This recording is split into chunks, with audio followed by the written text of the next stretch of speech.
Breakdancing, yes. I cannot wait to get it on Prime Video so I can watch it in the comfort of my home and really get into that. And I want to say this as well to all of the fuegos, all of the mijos, all of y'all who was running around here talking about we help create hip hop 50-50, da da da da da da.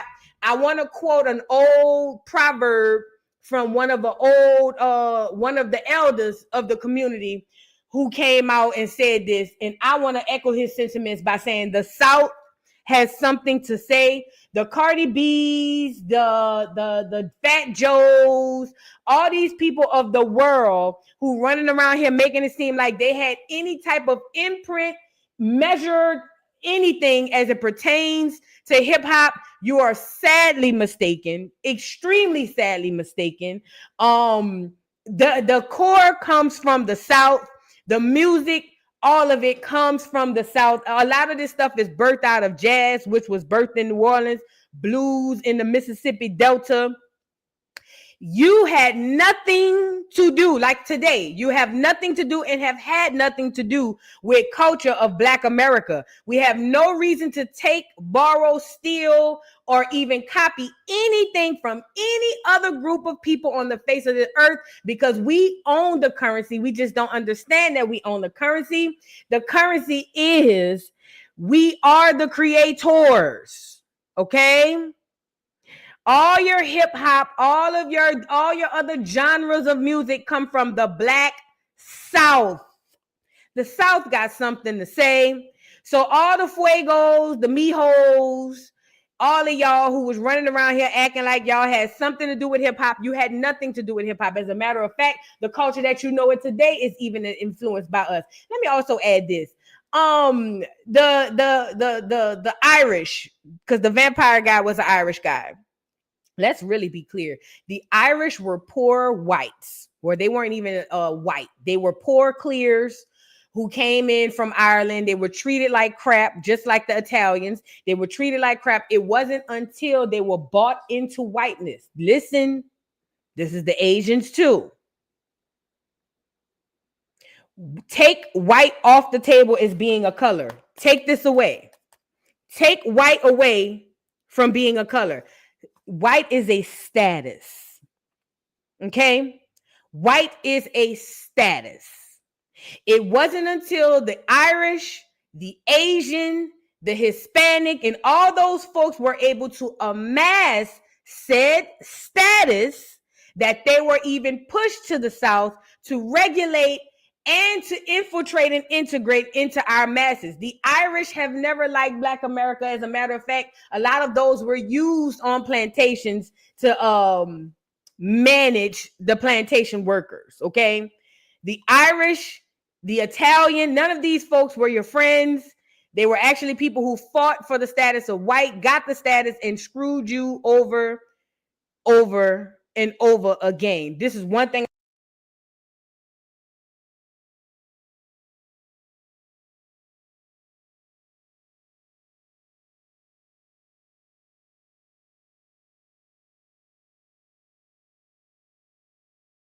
Was it always muted? I don't know why it just muted on its own. It just muted on its own. I'm sorry, y'all. I don't know what happened. I didn't touch nothing. So that's how you know. I'm sorry.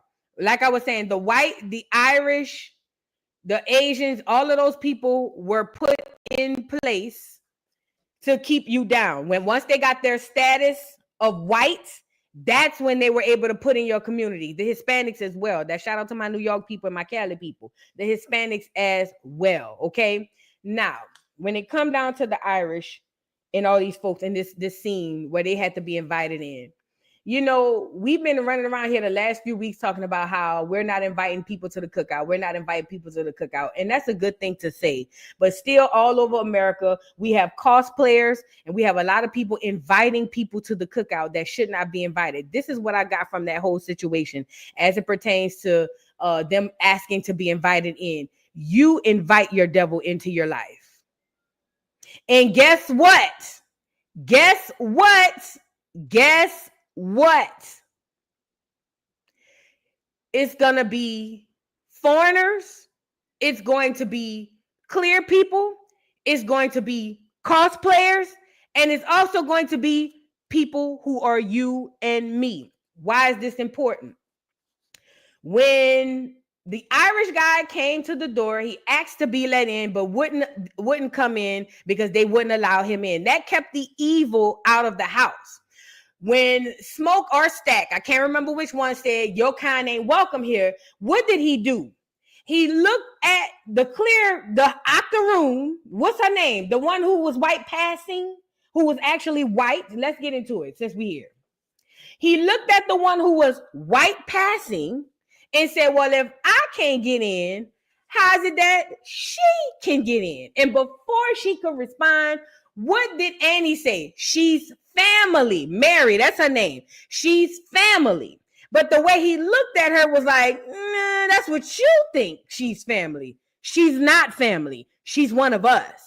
Okay, which hence why when they walked away, what's the first thing she said? Well, maybe if I go over there and talk to him, because there's a sympathizing there, because she actually has more of their DNA than you. Now, why is this important?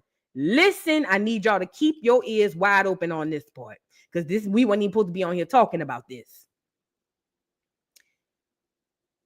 The reason why he looked crazy when she said she's family is because you have been indoctrinated under the one drop rule.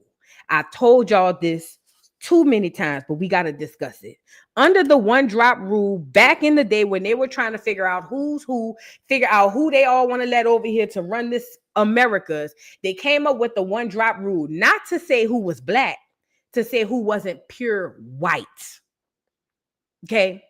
So if you had just an ounce of anything other than the Aryan bloodline, you were considered black, colored, mulatto, and they tossed you off into the trash. Now let's go to the trash. That's us, black people. We were in their minds the trash, tossed them over. We took that on as a badge of honor. Oh, one drop rule, that mean they black. That's not true. That is the furthest thing from the truth. As a matter of fact, science doesn't even corroborate that one drop makes a person black. Okay? Now, why is this important? They had the octoroon in there who said her father or her father's father, I can't remember, was half black. That means she's more white than black, which would make sense as to why she wanted to go out there and talk to the Irish, because it's more of her people than the ones she was actually standing inside with. Also, when she went out there, she was mesmerized by the music. What were they talking about? Cannibalism in the music. The music was, I picked poor Timmy, I picked him dry to the bone, if I can remember the lyrics. But it was about cannibalism, eating black people or eating people, period. And she was mesmerized, and she sat down next to him because she felt comfortable. She trusted them, whereas the other people did not. And they bitter. And because we are under the guise of the one drop rule, everybody's black. When she came back, oh boy, I didn't have no questions. Come on in, Miss Mary. Come on in. And she came in and succumbed to Smoke's lust or Stack's lust and got him. Okay. Now, why is this important? The Asian woman gave him away and invited him in. Shouldn't have been there. They should have pushed her out the moment her whole man was out there asking to come in. They should have pushed her out. They should have pushed the octoroon out. Mary, you around there and mesmerized, want to ask questions. You go out there with them, and anybody else, even the doggone the grounds, not the groundskeeper, the guy who was picking cotton, even him. As one of us, what do we talk about over here? Treason. It's going to be some of us. We are going to have to try with treason. It ain't just foreigners. They had to use some of us in order to be successful. Now, why is this important? Because I don't want to spend too much time on this. I think that scene taught me a lot. You know, there's a portion somewhere in the Bible, Lord, please don't quote me, because I hear a lot, and I done read a lot back in the day, and I done through my mama, who lives and dies in the Bible. there's a portion somewhere in the Bible, and if anybody who knows where this is, please put it in the comments. But there's a portion in the Bible where God basically tells his chosen people not to communicate, not to coexist, or even to deal with the other nations. And they say, well, God, how do you know who's who? How can you tell who's who? And he said, I know my people. I know you. He said, you don't need to cohabitate and go in with these other races, because they don't mean you no good. Okay. But Negroes, as we are, as stubborn as mules, here we go. Oh, welcome to the cookout. Oh, he can dance. Come on in. Oh, she one drop rule. She black. Come on in. Oh, he one of us. He black. It don't matter if he got bit. He black. Come on in. At what point do we understand? See, we're almost there. We getting there. Because now we're starting to realize through the delineation movement. Shout out to Tariq Nasheed for that. Through the delineation movement, we're starting to open our eyes to see, okay, wait a minute. I was blinded. You told me Obama was me, and I looked at his skin color and I thought he was me. Then I realized, hold on, this nigga ain't me. He an African and a clear person. I ain't no African. Okay? Cool. So now we realize Obama ain't one of us. Scammer ain't one of us. Most of the people on the Supreme Court ain't one of us. A lot of our so-called heroes ain't one of us. We're starting to see the hijack. So we're getting there. But once we get there, we're going to have to go further into that and understand that it's some of us we're going to have to be looking at sideways and sizing up like, yo, what's up? What's tea? All y'all want to be inclusion with everybody. Go ahead on, fat. Not me. But anyway, it was a lot of going on. Y'all had to be there. If you haven't seen the movie, we'll talk about it.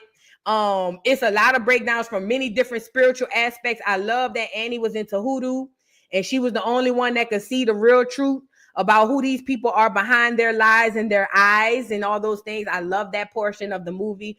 I love that Annie and Smoke were able to be reunited with their child at the end. It was lit. But I think the biggest takeaway for y'all is pay attention, y'all. They showed us and they clone Tyrone. They tell us the truth in the movies. We just, you know what I'm saying? We just lost. We gonna get there though. Daisha, thank you for being a member for 1 month. Miss you so bad. I'm back, honey. I am back.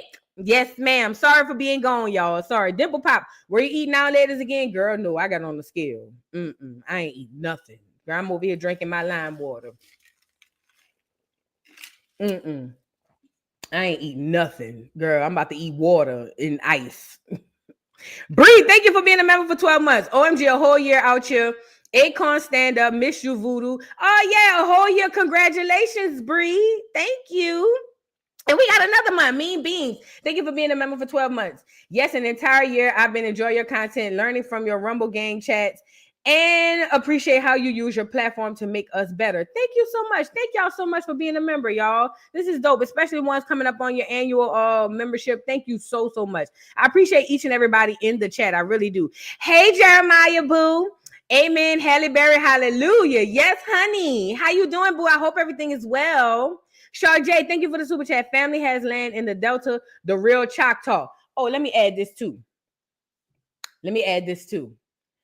So remember, he kept talking about, I believe, this is what I believe, and I'm trying not to give it away, y'all. So if I'm giving away, stop me. But I believe, remember they kept talking about, Smoke and Stack kept talking about their daddy from Mound Bayou. Y'all remember that? Put a one in the chat if you remember they daddy and them from Mound Bayou in Mississippi.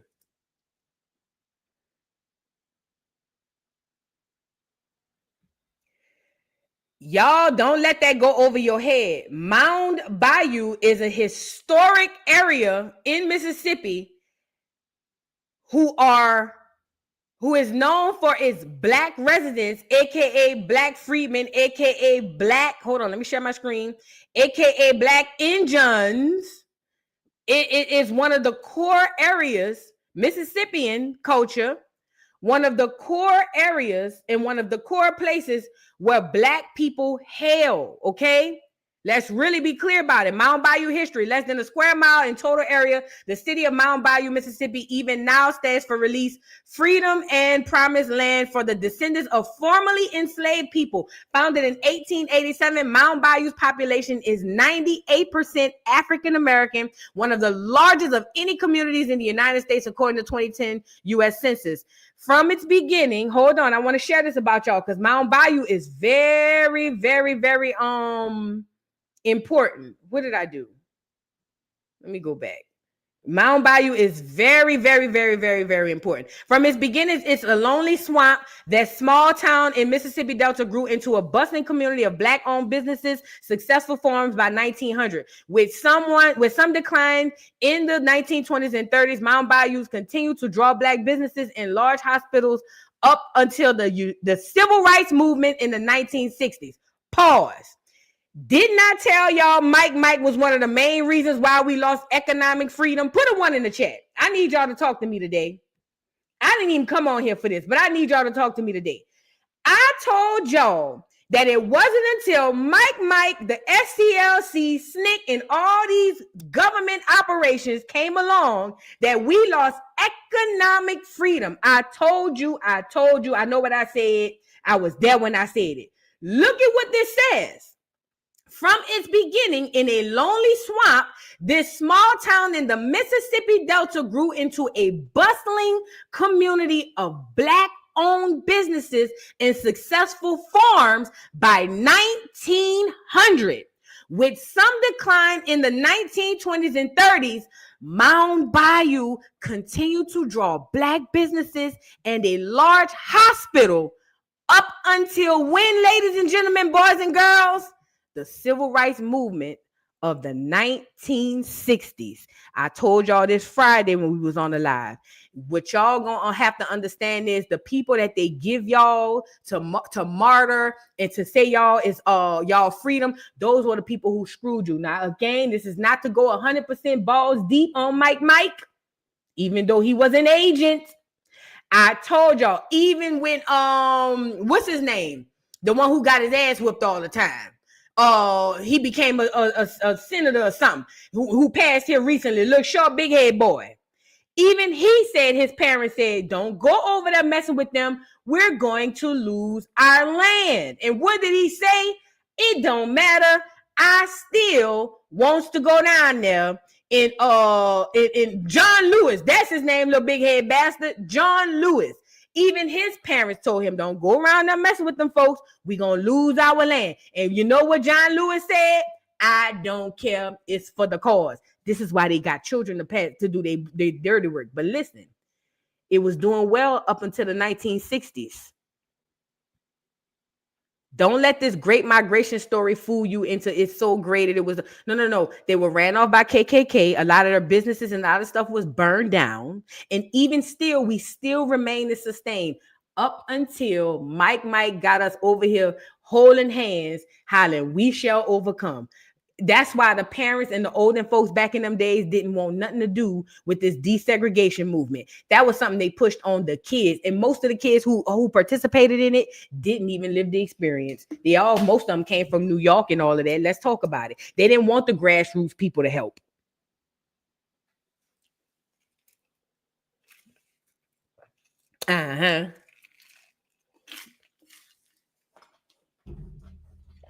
So when Smoke and Stack said their dad and them came from Mound Bayou, Tulsa wasn't the only successful place. There were Tulsas all over the South in America, all over America, period, okay?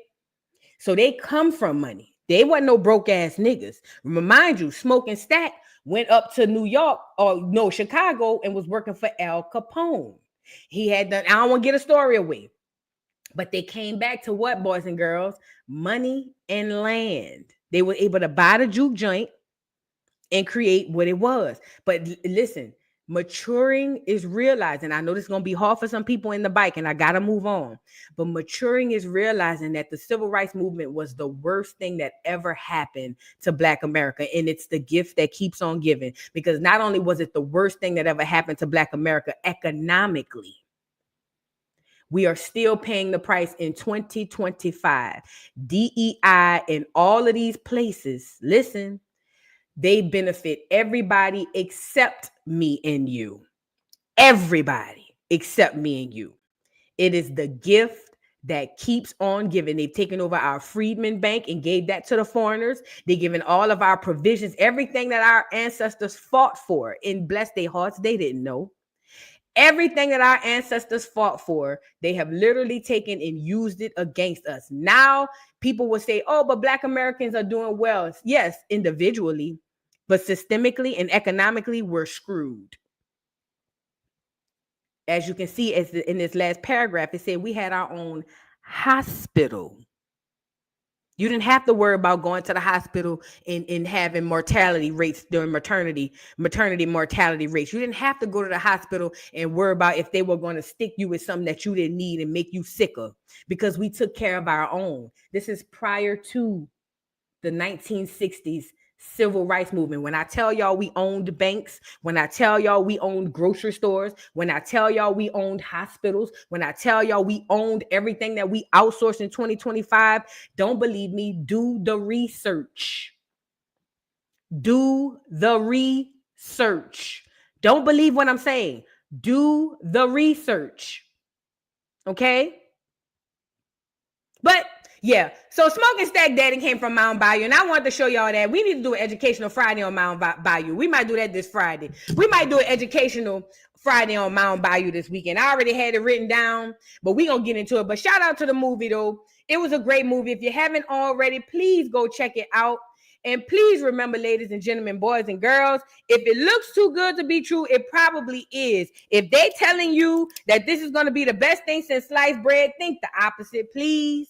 And thank you. Now, let's get into the show. We got a show today. Mary J. Blige done got sued, honey. Terrence Howard said that he didn't want to play Marvin Gaye because Marvin Gaye was loose-wristed, which we already knew. We're going to get into why people are mad about that. Birdman basically came out. The movie is Sinners, y'all, if you haven't seen it. Birdman came out basically and said what I've been telling y'all, that Master P came from the West Coast. We'll get into it. It's a long story. Shannon Sharpe is denying he don't want to see the allegation, the sex tape, or whatever the case may be. We're going to get into it. It's not looking good for Uncle Shannon. Shadur Sanders was finally drafted in the fourth round of the draft. We're going to get into how much money he lost. We're going to get into why they did what they did and what some other folks have to say about it. Beyonce had Rumi outside. She had the baby outside. Yes, she did. And then we're going to get into Diddy and his updates on his case. You guys get in here and like the video, please, if you haven't already. Please get the likes up on the video. Sharjay, I think I read yours. She says, family has land in the Delta, the real Choctaw. And did you notice in the movie they called them the Choctaws? You know, the Choctaw were one of the 5 civilized tribes. A lot of people, that's why I tell y'all when y'all doing y'all genealogy, Choctaw, Cherokee, y'all know the 5 civilized tribes. Those were the tribes that your family member, if you still have that as folklore or even documented in your family, those are the 5 civilized main tribes that your family joined in order to maintain their status as Indian or Indian. You have to go back further and see what were their actual tribal names, because the Choctaws, if I can recall, because I know my daddy on his side, they have Cherokee, but they have Shoki. Shoki is a tribe that my daddy's side of the family from on his daddy side, or whatever the case may be. But they all amalgamated, or not amalgamated, but they all went into the Cherokee Nation because they wanted to maintain their Indian status. But you got to be careful with that. Yeah, make sure y'all go back and do that further research to see who your people was. Identify yourself in the story, like my boy Topcat said. Freeman's Network, thank you for the super chat. The Christian church are very upset with the movie and our hoodoo history. Let me tell you why. The same reason why the Christian channel is upset with the movie, and that's why the Christians talking about, oh, I had to walk out of that. Because you're taking money out of their pockets. If you start realizing that you can have ancestral worship and pray to your ancestors and get results, sometimes even more results than praying to the clear Jesus, then you no longer need the pastor. And if you no longer need the pastor, then his work is done. And then you tap into your ancestral spirituality. And the next thing you know, you making mountains move and things go the way that it's supposed to go. Remember, the pastor, that's the reason why he was one of the clones and they cloned Tyrone. They need him to keep you niggas sleep, waiting on the Lord. Oh, don't worry about it. Joy may cometh. Danger may not last for always, but joy may cometh in the morning. And remind me of when Steely, when Miss Sophia ran up on Steely and said, you told Harpo to beat me. What did Steely say? This life don't last always. Joy, heaven come in the morning or some crap like that. And what did Miss Sophia say? Girl, you better bash Mr. upside the head and think about heaven later, because faith without works is dead. If you put your time into your hoodoo history, your ancestral history, even if you don't quote unquote worship your ancestors, even if you get that doggone knowledge, you don't understand how open you become. And the preacher don't want to lose his coin. So, of course, they're going to preach against ancestral worship, because then it works. And then you don't need him to be the go-between, the liaison between you and God, even though he's not really talking to God. He has a script that's handed down through his theological degree, where he's told what to and what not to talk about to you to keep you impoverished, drunk off of hope and dumbass. You feel what I'm saying? So, yeah, that's why the church folks was all freaking out, because it's threatening their money. The same reason why the doctors don't want to cure you, because then if they do, you won't come back. We need repeat customers. You get it?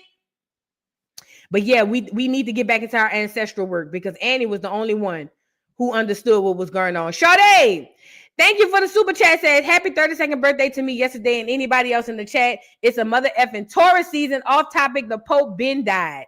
Girl, yes, he been died. I've been told y'all that. I told y'all when me and my old man was talking, I looked at him and said, that nigga been gone for a while now. When they rolled him and wheeled him out there, look at the pictures, y'all. Look at the pictures. I found a picture of the Pope. They done laid him out. They done covered his face, so we don't even know if that's even him in there. Child, please. Look at the Pope, girl. Hold on. Let me show y'all the Pope. Let me show y'all the Pope, girl. He was out of pocket. They done covered his face and put him in this doggone casket. We don't know what's in there. We don't know who in there. Look at him. Hold his face up. Let me see him. Look at him in the casket. Old clear man done gone on to meet his maker. Girl, I hope a dog bite him on the way to whatever journey he on. Look at him. Look at him. A bunch of boy touching clears. You can't even make this up. I don't give a damn about no Pope. Never did. Don't care about no Pope. Don't care about no old clear man in the robe who probably be jacking off at the sight of young boys. Don't care about him. Good. Ding dong, the Pope is dead. Which old Pope? The old clear Pope. Ding dong, the old ass Pope is dead. That's all I got. You feel what I'm saying? But yeah, anyway, Sade, happy birthday, fat. Give me 1 second. I'm gonna play a song for you. Hold on. Let me go through these super chats real quickly. I was gone yesterday. Savannah Dog, thank you for the super chat. Voodoo, I felt like I left my purse. Missed you. Are protesting for Ibrahim Traore. I don't know who that is. Send me the information. I don't know who that is. Sharjay, thank you for the super chat. Yup, Mound Bayou, I'm sorry, is where our land is. It's on an Indian mound, of course, because they were Indians. Of course. Freeman's Network, thank you for the super chat. Says Brooklyn sends you love, Voodoo. Shout out to Brooklyn, home of the greatest rappers. Big come first, then the queen comes after. Put your lighters up. Shout out to Brooklyn. Whatever y'all be saying up there. Meal S, thank you for the super sticker. And Williams, hey, beautiful. Hey, William. Thank you so much for the super sticker. Now, really quickly, because I got to get the show started, let's get a quick happy birthday to Sade. Sade, happy birthday. I'm so sorry I missed your birthday. But happy birthday to you. I hope you have many, many more. You guys drop the cakes in the chat so we can get right into the show. I'm sorry I was late this morning, girl. I was out here doing all types of craziness, girl. But anyway, happy birthday, Sade. I love you down to the ground, and I wish you many, many more. Y'all drop the cakes in the chat. Happy birthday.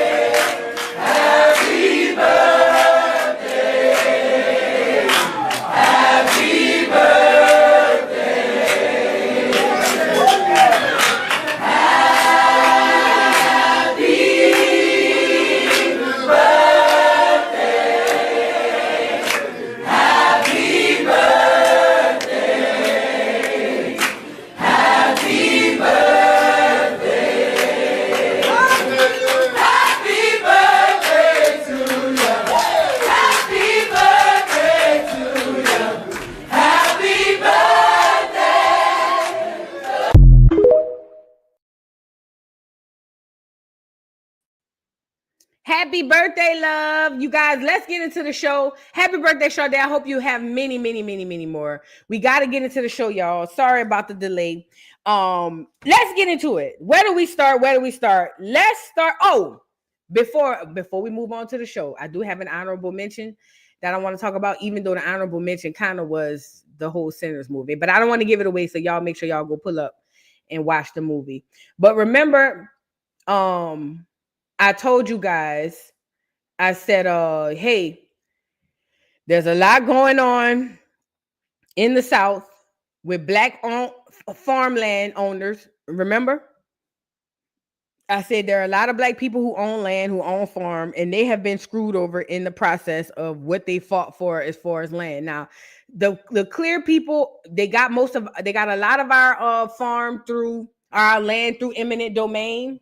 And a lot of those people were able to continue to get our farms and our lands and all that stuff. But what they did was the Black farmers did all this fighting to get equal loans and all that stuff for the farms. And then the Clears people gave them the loan, or they won the fight, made them wait, and then gave all the provisions to the Clears. This is what they do, and this is what they've always done. And this is another reason and another way to take us off of our land. Do not let these folks tell you, "K your ass to Africa." You standing on your own soil. You belong here. You are from the clay and the dirt of here. Now, as I watch this clip really quickly, it's about these two farmers who spoke about how they're getting screwed over by landowners, or not landowners, by the government. They won't give them loans. They won't give them any of the provisions that they give to the Clears because they don't want you farming land. They don't want you owning land. Okay, let's get into it. Check it out. Y'all get the likes up on the video really quickly. Let's get into it before we get into the show. And I'm going to say it. Farming is a white man's game. And the top 10 banks in the United States, they're guilty by not lending money to Black farmers the way that they lend it to white farmers. That's true. Between 1910 and 1997, Black farmers lost about 90% of the land that they owned, whereas white farmers lost about 2%. And no, it wasn't because white farmers were 88% better at farming. Internal studies at the USDA found that the USDA authorities had routinely discriminated against African American farmers. The government, who done treated us worse than the dirt on the ground we're sitting on, investigated this up in my local county office. It took 387 days to process a Black farmer's loan application. 387 days. 387 days on average. So you miss a whole year of planting. Bingo. And how long does it take to process a white farmer? 30 days. 30? That's the 30 days. That's where the problem is. And I can't get it there. I can't get it anywhere. That's it. That's the United States Department of Agriculture. The last plantation. And they haven't changed, even after the national lawsuit. In 1997, Timothy Pigford and 400 other African-American farmers sued the USDA for systemic discrimination against Black farmers. The farmers won, but the payout took 11 years and required ongoing litigation. It was merely an apology and an acknowledgement of guilt by the United States Department of Agriculture. And my grandfather, Thomas Boyd, used to say, Every step you take, every step you make requires land ownership. So you can either be walking on your own or you could be walking on somebody else's and they can have you trespassing and locked up. Wow. So the choice is yours. He said the land was the only way to be free. You know, what I really want for my people to understand is, first of all, that's why I was so offended when Jasmine Crockett said, ain't nobody trying to be farming no land. Ain't nobody trying to work no fields. We ain't trying to do that, picking cotton. That was completely disrespectful for the people who actually own land and farm their lands, okay? Number one. Number two, what I wanted to also add to the fact of this is, listen, one thing he said that was paramount in this whole situation is that the land is the only way to be free. They got us so hell-bent on money. They got us so hell-bent on things and being and clout and all this stuff. We have completely lost our identity, and it's probably because it's connected to the land. Most of us don't have aspirations to own any land. We just want to live good. We want to eat good. We want to dress good. We want to drive the nicest cars. And that's the whole hijack, to take you off the land. You want financial freedom? You want freedom, period? You have to own land. Now, some people say, well, Voodoo, they can come by and do eminent domain. Yes, they can. But even that can be done correctly as well, to where they have to give you other land. The point is, to not own land is the issue. You get it? Because at least you have something to bargain with. When you don't own it, you ever wonder why a lot of these rich clears is out here buying up all this land? That ain't never dawned on none of y'all. Buying land that really don't belong to them. That if a third of the so-called African-American or Black American population did their genealogy, we'll be able to go in and stop all of that. It's just if a third of us did our genealogy and realize, hold up, Walmart, y'all can't buy that land. Y'all can't buy that land up in upper state Louisiana. Here go my paperwork. That's my people land. And then you go down to the state and say, no. You can't sell this to Walmart. Here go the documentation showing that my great auntie and so on for it owned this land and it was stolen and we want it back. And guess what the government has to do? Either give you that land back or find you some other land. This is why they got y'all around here saying y'all from Africa and y'all get everything from Africa so that they can take your land. This is why genealogy is very important. These young Black dudes right here who still have the land in their family are still fighting the government for certain loans and all that stuff to get so that they can tend to their land. Whereas Martin told y'all when they gave them the land, they gave them what? Land grant colleges with county agents to teach them how to farm.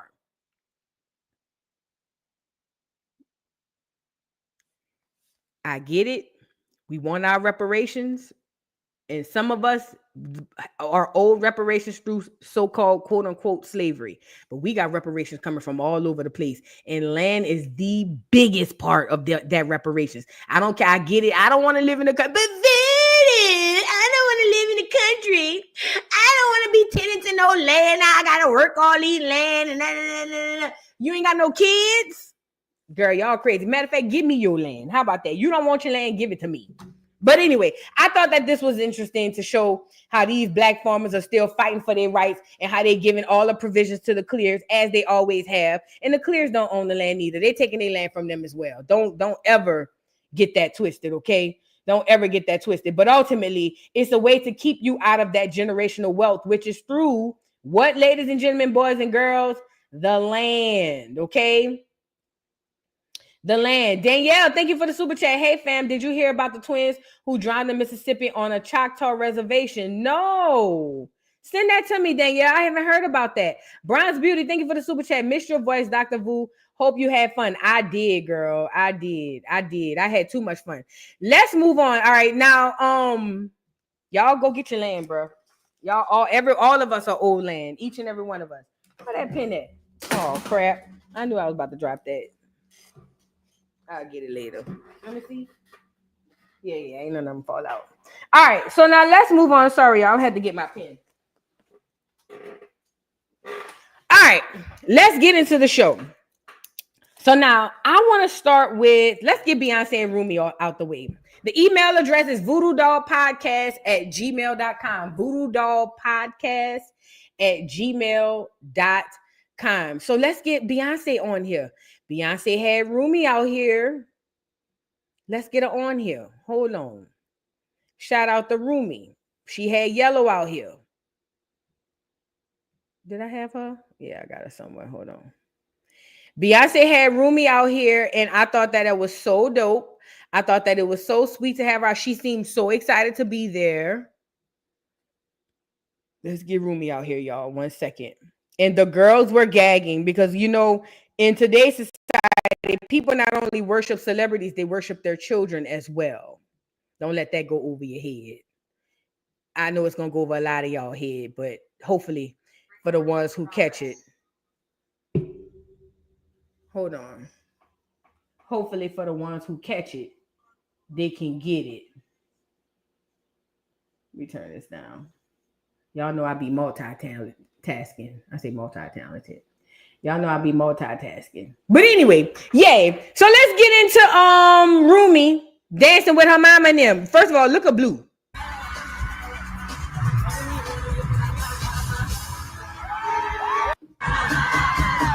Go ahead on, Blue.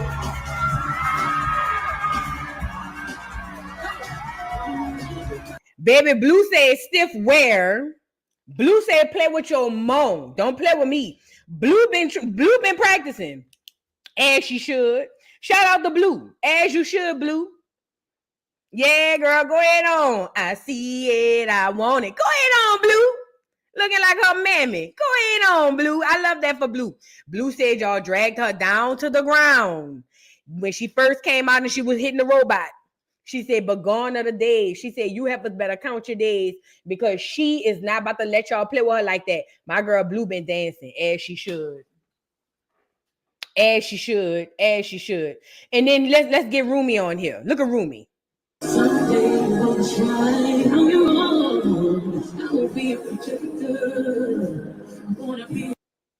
don't want to get a copyright. Look at her. Oh, she's so cute. Rumi just doing her own thing. Go ahead on, Rumi. And look at Blue looking like the parent of the situation. Blue looking like, girl, give me the baby. Girl, give me the baby because you know I'll be having it anyway. Where's Sir? I don't know where Sir is, but she did bring Rumi. Rumi has come out though before. I think that they're a cute family. They're an adorable family. Yeah. Shout out to Blue, Green, and Yellow, and Beyonce. Shout out to Blue, Green, Yellow, and Beyonce. No, Yellow wasn't there. So just shout out to Blue and Yellow. Green wasn't there. So shout out to Blue and Yellow. Green wasn't there. But let me say this. Everybody's all freaked out about, oh my God, Rumi, oh my God, Blue. Y'all do understand, y'all are praising these people the same way the English praise the Queen, right? Did y'all catch that? Do y'all understand that Americans worship celebrities the same way the English worship the Queen?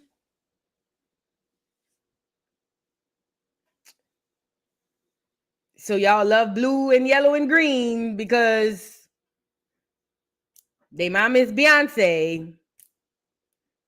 Okay. Hey.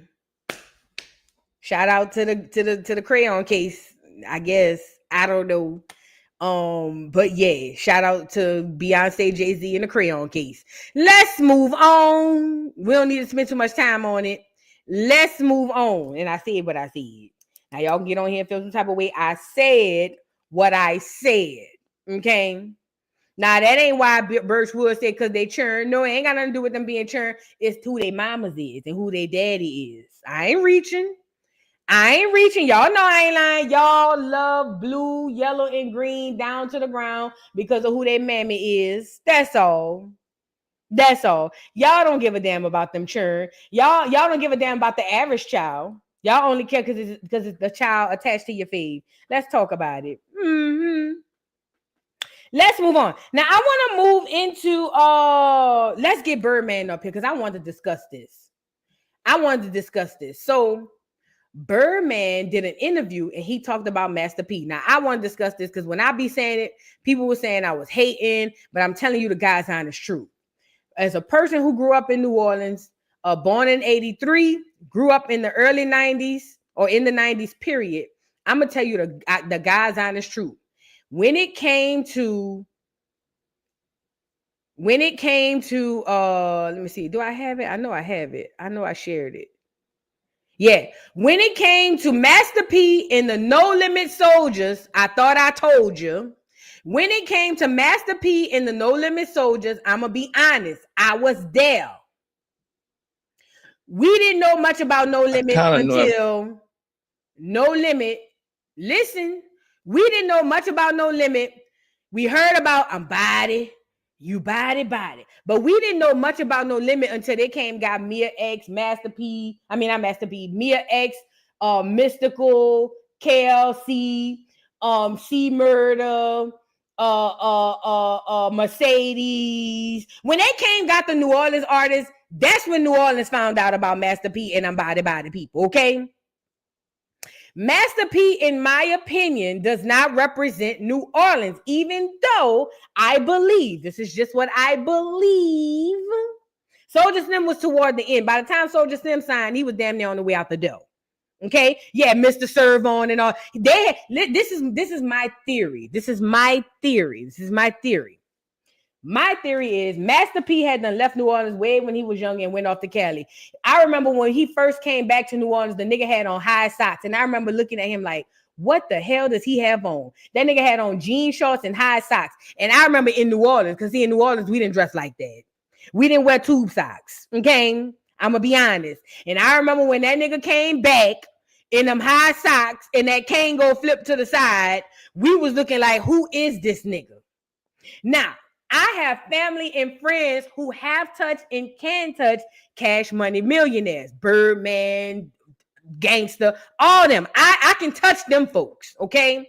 But Master P, I could never quite know or find out who know this fool, right? No, don't get me wrong. He is from New Orleans. He's from the Calio Project. That's undisputed.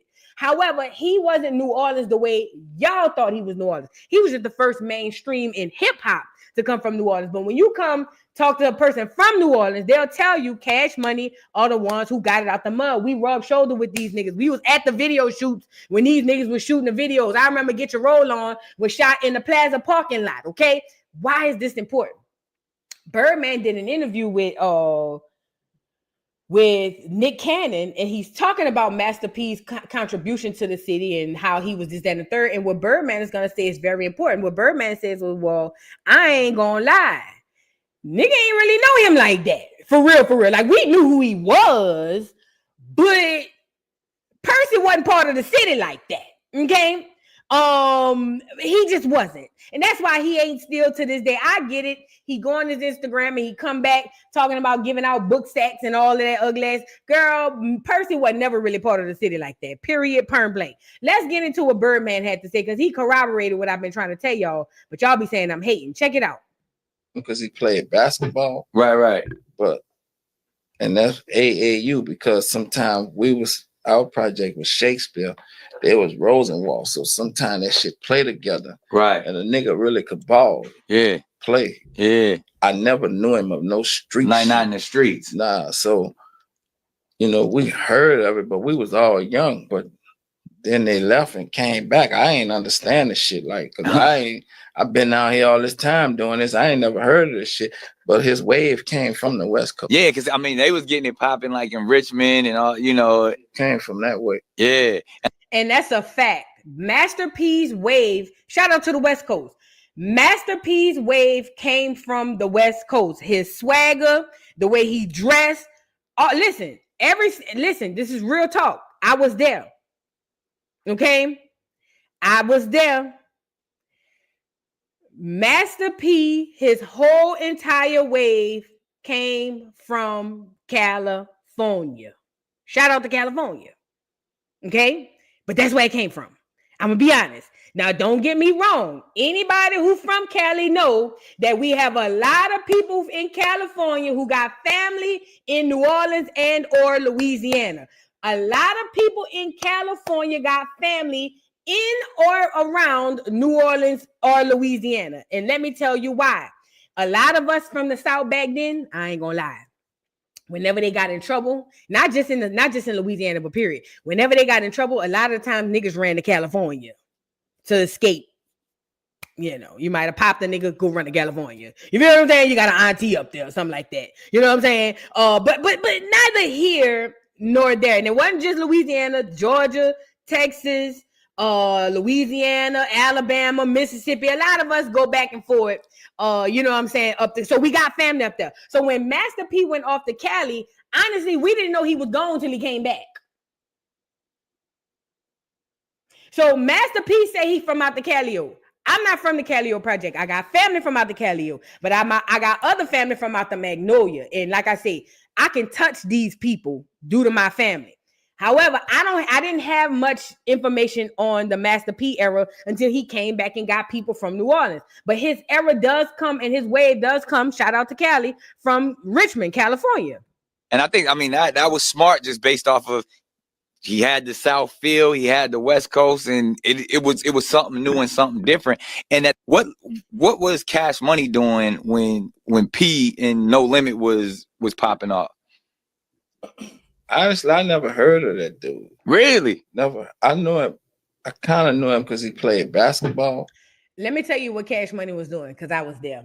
I remember I was gonna sign a deal, not with Cash Money though, but with this other label. I ain't gonna take it the label name because we used to be rapping back in the days, or whatever the case may be. Before Cash Money got the Hot Boys, they were doing local artists. They had did they have Yellow Boy? I know they had Magnolia Shorty. They had Miss T. They had a bunch of local artists, okay? And that's what Cash Money was doing. Like I said, when Master P came back, we all was like, who that is? And it was like, oh, that's Corey brother. What Corey? Out the Calio. What Calio? C Murder. Oh, he rap. Oh, okay. You know what I'm saying? Yeah. So Cash Money was still honing his skills, trying to figure out what they were going to do. And they were signing a lot of local artists, okay? That's what was going on. Let me move to the next slide. And at the time, what was unique about him, or to us, is he was independent on his own, getting money, and he had like a unprecedented record-breaking deal. I forgot who gave him his deal. Priority. A lot of Texas niggas' music was coming our way. Right, yes. Like Rap A Lot. Yeah, Rap A Lot was like the pioneer for us. That was somebody who I really looked at. Outside of local artists in New Orleans, you want to know who we listen to? Texas and Memphis.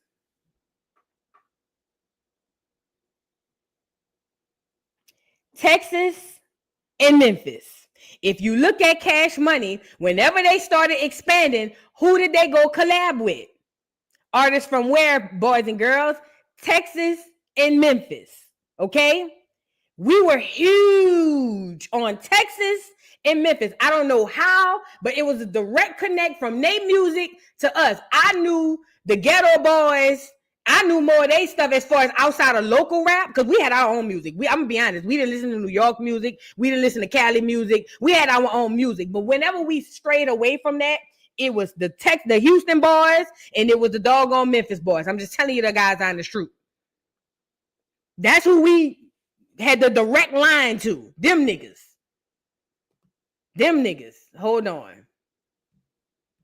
That was Jay Prince in my time of coming up. Yeah, absolutely. OG. So how he did his shit. Right. And Texas music would come down to us, but now our music going their way. So y'all get into it, you get in there, Universal. Now, did you fly to New York or was it LA or like? New York. So you went out there, to New York, met with Doug Morris and all that. I met with other people. I met with, I think it was Warner Brother Sylvia. And at the time, what was unique about him? Sylvia Rome. Oh, okay. Oh, so you was meeting with everybody? Yeah, I was meeting with everybody. Yeah. Get the best Sylvia deal. Rome, she said, and I got nothing but love for Sylvia. Over the years we didn't work together, but she said our music don't work for them. So we just left. I just walked out. Right. I went to Def Jam. And met with Russell. Right. And Kevin Lyles. Right. This nigga Russell said he don't like our artwork. I said, I'm like, this. I'm making millions of dollars a week, nigga. You don't like my artwork? You know, Russell's a legend. Nah, we love him. We love. That's the OG. You know what artwork he talking about? Y'all remember them old Cash Money album covers with the bling on them? Y'all remember that? I ain't gonna lie, that was some southern, that was the most southern shit ever. Them old artwork on them Cash Money, and Master P and them was doing them too. And then it started going off into Texas and Memphis and all that shit, putting the bling bling with a chick bent over in Hey man, that's infamous. As a matter of fact, Meg Thee Stallion used that style on her last album that y'all didn't buy. Don't let that go over y'all head. But that artwork, it was country bumpkin. It was hood. It was hood country. And I think that's why Russell Simmons and them didn't like it. Because, you know, them some old New York niggas. I'm from New York City, boss. Them type of niggas. No, nigga, the South got something to say. And we loud and we got diamonds in our teeth. I walk clean up. Yeah. You don't like my artwork. What about my music? Right. You don't care for the music? Right. So I left and I went to Priority. Right. So where's Sylvia wrong? Where's shit here, right? Go to Priority. They fly us to California. Man, Slim, a couple of homies, we go out there. Nigga come in there and said, man, I'm sorry we can't do the deal. He said, because Master P said if we sign y'all, he leaving. Wow. He wasn't enough room for more than one New Orleans nigga. I just jumped on a jet and went back to New Orleans and was like, fuck it, we just gonna grind with it. And then Mel and Winton called. I said, this is my last trip. I ain't taking no more motherfucking flights to New York or California. Right. Fuck it, we'll thug it out. Yeah. I'm still making millions. They gonna come down here and fuck with me. I ain't going back. Right. And that was my last flight. Shit here, right? Go to Priority. They fly. Now I believe him when he said P told him if they signed him that he was gonna leave, because that's the game. And that's how it was. You know what I'm saying? Like, and it still is like that. A lot of people, hell, Irv Gotti talked about how he tried to stop 50 Bag and ran him right into the West Coast dudes. This is what they do. And people who know back in the day, Cash Money didn't too much really rock with No Limit. Because remember, I'm going to show y'all proof. Remember back in the day, who first of all, who in here real No Limit fans? Who had the albums? Who had the CD book? And the first 3-4 pages was nothing but the No Limit Soldiers. You know, everybody had their own album. Then they had the actual No Limit tank and all of that stuff. Y'all remember the first 3-4 pages of the CD book was dedicated to No Limit. Okay, this is how you know. Well, I knew they wasn't cool because I'm from the city, but this how you know. Master P and No Limit came out with this song called Thug Girl. Y'all remember that? I need a thug girl, thug girl. Y'all remember that? You gotta be a real Master P, No Limit back in the day rider. But they had a song called Thug Girl. When Cash Money came out with I Need a Hot Girl, what was the line that Birdman said? Fuck a thug girl. Them hoes can only suck my... I need a hot girl to represent this uptown. The hot girl was an answer to the thug girl, but the hot girl went way further than the thug girl. Are you catching it? Did you catch those T's? Birdman said, and I quote, F a thug girl, them can only suck my... I need a hot girl to represent this hot girl. You feel what I'm saying? And that's how the hot girl thing really popped off, because he was responding to P, because P and him did not get along. And plus the hot girl, obviously won everybody. I mean, that's why Meg got her fan base called the Hotties. And plus, it was a bunch of girls in the video that I knew I went to school with. Them hoes was in high school. Yes, them hoes in that video was in high school. Most of them, at least, for sure. Because a lot of them went to school with me. Yes, they did. And anybody from New Orleans know I ain't lying. One of the girls still bad, though. I seen her the other day. Y'all want to know which one I'm talking about? The one in the video who had the updo, the pink curl ponytail. She had the gold and she had the long nails. And she standing on the corner with her friend saying, what you need, boy? She's still bad. Let's move on. But anyway, yeah, what I was saying was Master P, although he represent New Orleans, he really not New Orleans. Cash Money was. And when Birdman stated, I want to bring this to y'all because I thought that, you know what I'm saying, he kind of corroborate what I've been saying. We didn't really F with Master P until y'all started effing with Master P. I'm gonna be honest.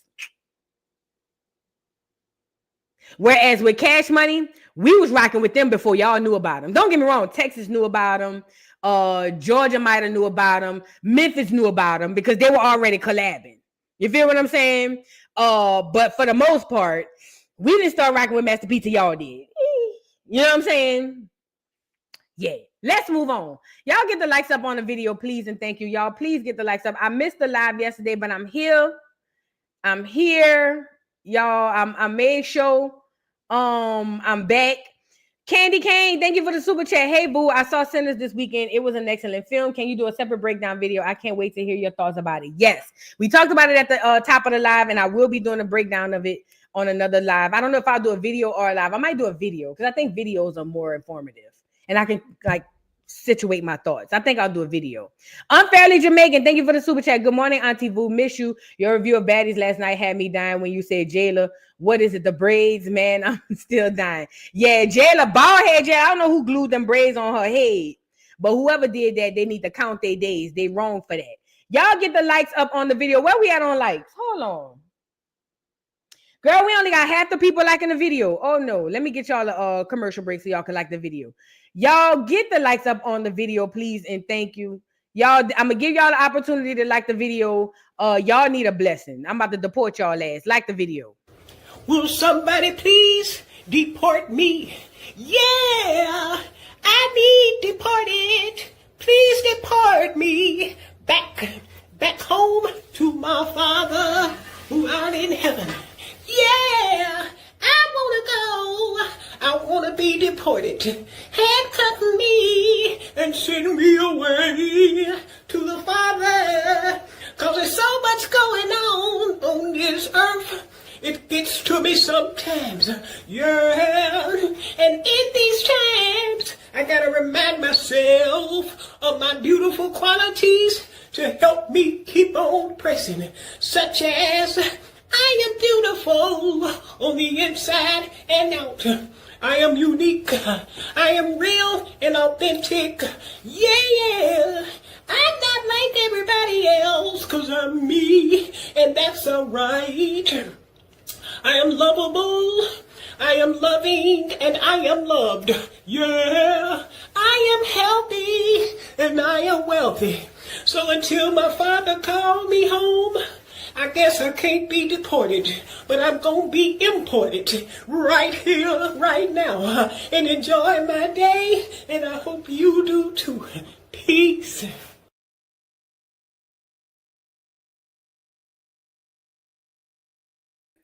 Girl, y'all refuse to like the video, huh? Like the video, girl. It's free. Lord. Y'all act like I'm asking for your firstborn. I probably get y'all firstborn before I get y'all to like this video. Girl, if I'd have said like the video or give me your firstborn, I have churn locked up at my door. Right now, knocked up at the door talking about my mama said, come over here, Vu, the lies you tell.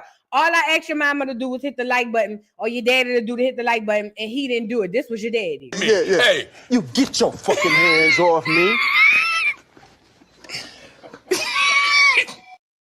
Just hit the like button. It's free. Lloyd. Now let's move on. Now listen. Let's get to Terrence Howard. Now Terrence Howard has been in the news lately.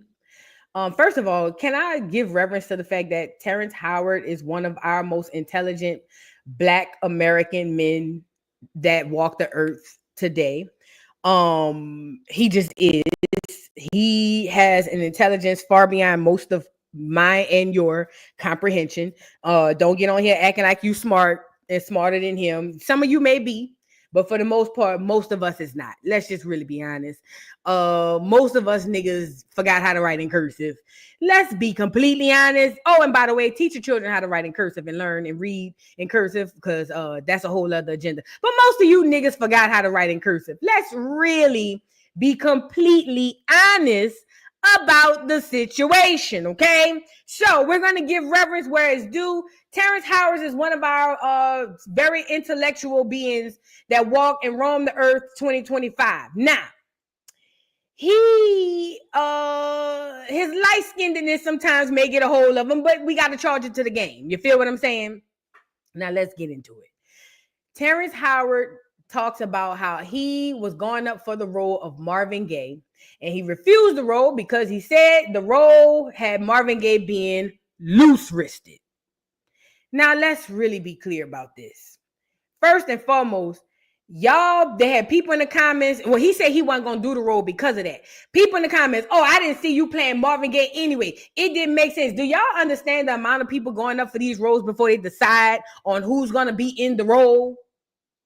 I mean, let's really be clear about that. Just because you can't see him being Marvin Gaye don't mean nobody dropped the role on his desk. First of all, because he is an amazing actor. Duh. Put a one in the chat if you was around during, and we coming back with it because I got somebody I want to come up with. Rick James is the next one. Put a one in the chat if you was around my behind the scenes. If you was on my Rumble game. Put a one in the chat if you was in the Rumble game, behind the scenes tease with the music. What we called it? What did we call it? Behind the music? I can't remember. But if you was on there, then you know when we did the behind the scenes deep dive on Marvin Jaquarius Gaye, what did we find out about Marvin? What was Marvin doing? The deep dives. That's what we called it. Marvin was marrying a young girl just to watch her be pleased by other people. He liked to watch. Marvin went found him a 19, 20-year-old young girl so that he can pimp her out to men in the industry who he liked. And he would sit there in the corner in the dark and watch her get pulverized by his faves. Okay? This is a fact. Okay? Yes, even with Frankie. Remember, Frankie was the one that ended that was the straw to break the camel's back. See, Marvin was over there telling the last wife that he wanted her to sleep with people, but when he put her up with Frankie from Frankie Beverly and Mays, she was a little too excited. So Marvin said, never mind, I don't want you to sleep with her. As a matter of fact, sleep with him. He says, as a matter of fact, I feel like you like him too much. I want a divorce. So what did the wife do? What any self-respecting woman should have done. Sleep with him anyway. You're already getting a divorce. And that's what she did. As she should. But Marvin Gaye, even though he was the most sought-after man in music in the 70s, he was definitely loose-wristed. And he used to love watching his wife get banged up and have freak off so he could sit in the corner and watch like a weirdo.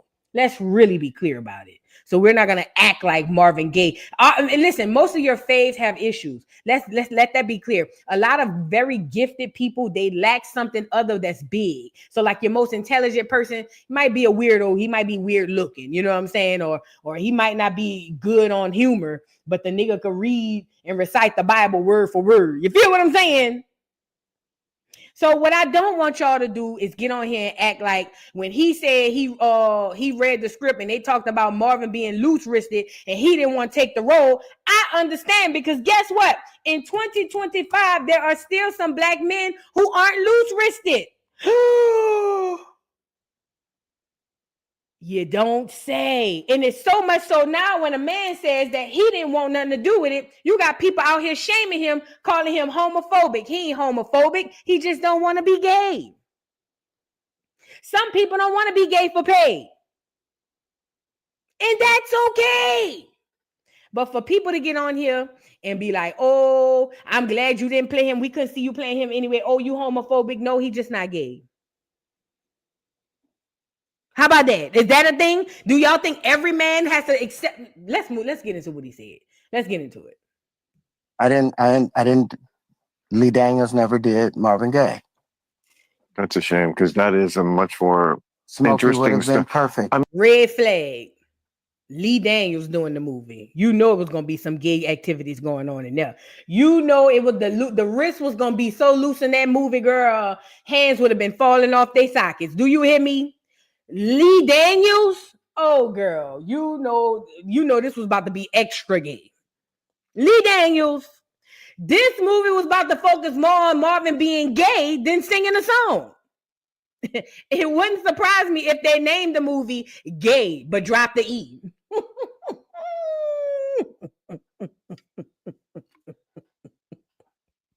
I'm telling you, it wouldn't surprise me if the name of the movie was going to be called Gay with no E on it. Lee Daniels, he did right. I would have burned the script too. I just wanted to add that part in, but let's get back into it, girl. Well, Smokey's interesting, but Because he went through shit. Yeah, but he's not dead. No, he's not.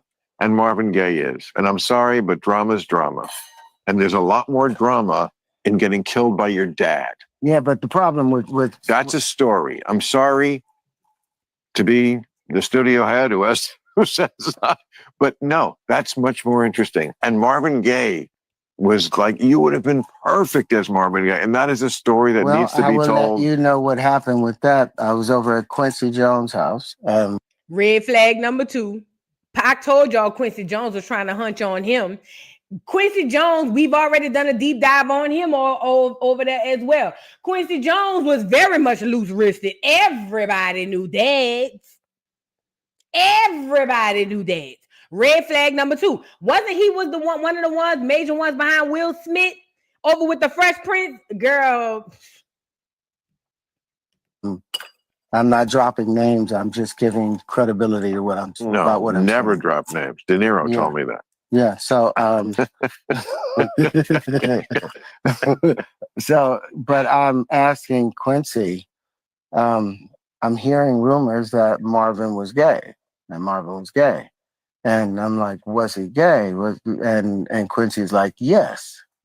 Oh. He went around it with everything, and I was like, no. And I'm like, I could not. I just feel like there's gay for real, and then there's a point where guys get so much pussy, they're just like, oh, fuck it. Yeah, well, it would have been that, but they would have wanted to do that, and I wouldn't have been able to do that. Well, you mean you couldn't kiss a guy on screen in a movie? No. Not even, yeah. No, because I don't fake it. I right. Let me pause and say this. I do believe that there are some men who, especially who have access to a lot of women, that they get so much cooch that at some point, I do believe that they go drifting off because it gets boring. I do believe that. But I also believe that there has to be something there to even spark that type of voyage, if that's the word. Whatever. Something got to spark it. Okay. Fast forward. As it pertains to him talking about he couldn't play the role because he takes on the role. A lot of your best actors and actresses, they're not great because of how well they can play the role. It's because of how well they can become the person in whose role they're taking. That's why Malcolm X and Denzel playing Malcolm X did so well. What's her name playing Tina Turner? Angela Bassett playing Tina Turner does so well because they embody the role, and to embody Marvin Gaye, he would have to be gay. And he says that he can't kiss a man. And this is the gag. He's gonna say he can't kiss a man neither, but he's gonna sit up there. I'm talking about the clear man. What's his name? He's gonna say he can't kiss a man neither, but then try to convince or try to make it seem to Terrence Howard that, oh well, I understand, but it's not necessarily homophobic. It ain't got nothing to do with being homophobic. He's not gay and he don't want to play gay. Everybody ain't gay for pay. Literally, it has to. I couldn't kiss a man either. That's true. And that Bill Maher, that's his name, and he said he can't kiss a man neither. That would fuck me. I would cut my lips off. Yeah. No, I would. Okay, If I kiss some man, I would cut my lips off. well, I would not do that, but it does not make me homophobic to not want to kiss a man. Just like lots of gay men are like pussy, yuck. You know, I mean, that's okay. We all have our own. No one wants to tell you how to. Do what you love to do, but don't do it at me. Don't aim it at me. And I can't play that character. Right. 100%. I can't. I can't surrender myself to a place that I don't understand. Yeah. And so that's the end part of that story of what I had to I can let understand. go. I can understand it. I'm just not of it. I mean, I could certainly understand men attracted to men. I mean, homosexuality is in nature. Animals. There are many, many, many animals. Yeah, the bonobos, the bonobo monkeys, they practice it. Practice it. They do. I didn't. Lee Daniels never did. So let me say this, because this is where it sucks. It sucks because even though Marvin Gaye was gay, he didn't live his life as that, and he didn't want that to be on the forefront. So, and this is the part that I think that a lot of the LGBTQ community is going to have to understand, and not just them, just period in industry. There was a time when people were gay back in those days, and they would die for anybody to know about it. They would die. One of those people was unfortunately Luther Vandross. You feel what I'm saying? There were people who were okay with their sexuality being under the table. There were people who weren't, but there were also people who were okay with their sexuality being an afterthought and not in the forefront. I don't think that it's fair that these new people come along and out these people, because even back then, you think black women didn't think Luther Vandross was gay? You don't think it was heard through the grapevine that Marvin Gaye was gay? You don't think that listen, one thing about black folks, we are proficient as hell on word of mouth. We get the tea before the media gets it. We know who's who. Freddie Jackson, another one. We know who is who. We know that.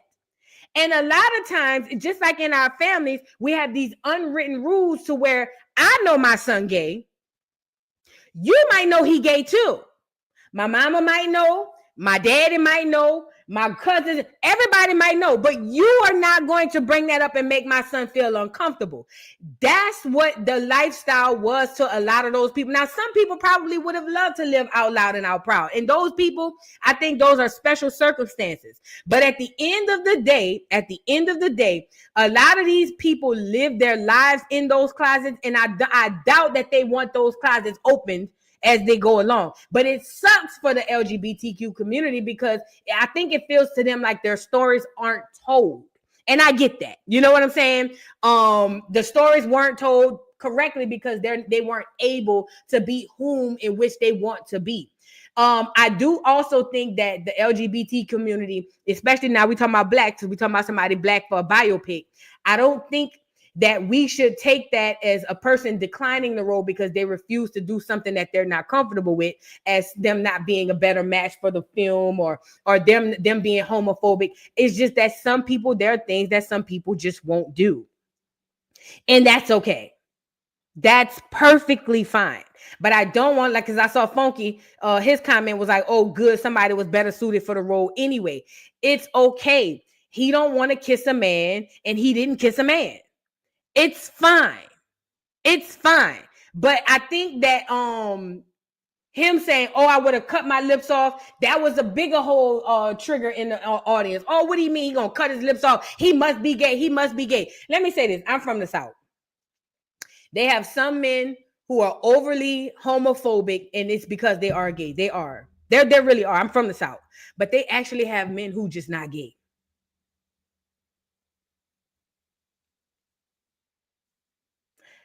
Unfortunately, I don't believe, even though Boosie is the loudest about the LGBT community, I don't think that he's gay. I really don't. A lot of people, he act like it how hard he go, but I really don't think he get. I think he just one of those Southern niggas who just don't play like that. Terrence Howard is another one. There are a lot of men who don't play like that. They just do. They just have some that don't. They got some who project, don't get me wrong, but there are some who just don't play like that. And I believe that Terrence Howard is one of those men. Now, when he talked about cutting his lips off, that's his own personal thing. I wouldn't want to kiss a white man. Have I kissed a white man? No, but I wouldn't want to kiss one. Now, would I want to cut off my lips? No.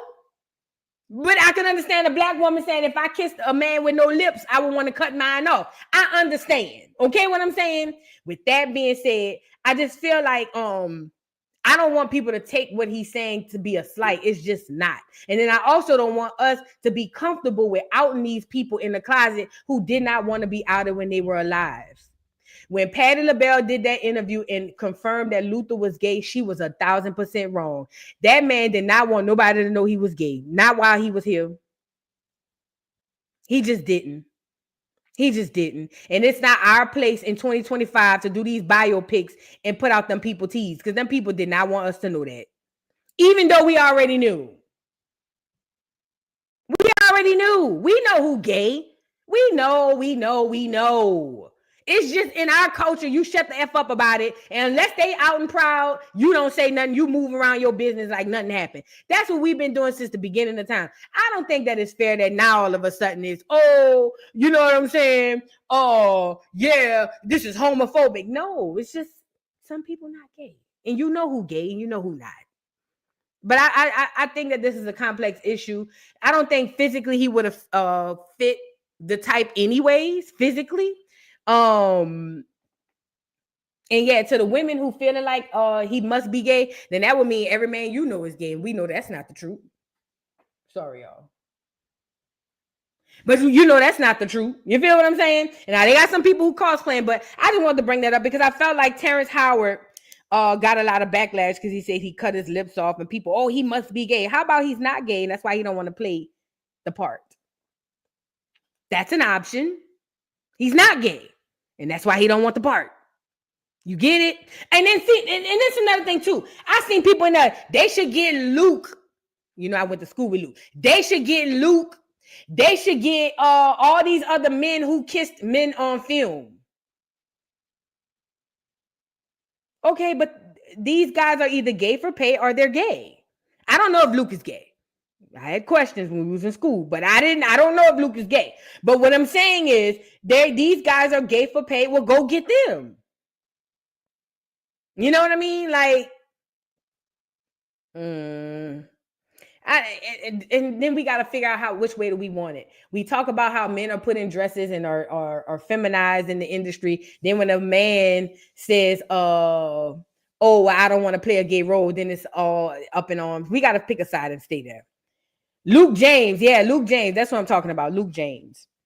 But when I seen Luke James kissing on that TS in Chicago, I was like, now don't get me wrong. I went to school with Luke James. I told you my senior year, he was a junior. He was a junior my senior year. We was in the choir together. Okay. I never knew if Luke was gay or straight. Let's really be clear about that. I don't know that to be a fact. But I wasn't surprised when I seen him kissing the TS. I'll just say that. Tuli said punk. So he a punk. I don't know that to be. I don't know. You know who else we know gay too, and we don't want to talk about it? What's his name? Johnny Gill. Is y'all ready to have the conversation or no? See, y'all want to get up here and let him tell y'all, put on your red dress and your high heels and act like y'all don't know what's real tea. See, y'all forget all rhyme and reason. The draws come down when he gets going. Then y'all draws get to coming down and y'all forget. Y'all forget. Shout out to Johnny Gill, one of the best to ever do it. But girl, we all know Johnny is a bit loose-wristed. We know that. Stop with all of that now. Y'all forget. The draws just get a mind of their own when he said, put on your red dress and slip on your high heel. Y'all start losing your mind. Johnny! Ain't seen Johnny with a woman since a woman been with Johnny. Go lay down, Black American women. Also, this is another one too. Y'all already know who all gay. When the last time we seen Queen Latifah with a nigga before she came out with her wife? We ain't never seen it. Come on, y'all know who it is. Y'all go away from me with this, Apollo. Y'all know what it is. But shout out to Terrence Howard. He said he didn't want to play no gay role. It was what it was. Okay? It is what it is. He ain't got to play no gay role if he don't want to play no gay role. Shoot, go get the ones who, you know what I'm saying, who be with the shits and go get them to play. Yeah, we knew about we knew about Queen Latifah when she played Cleo. She played that role too damn good. That was the best acting she ever did. Y'all remember when she played Cleo in what's the name of the movie? Set It Off. That bitch knew that role too good.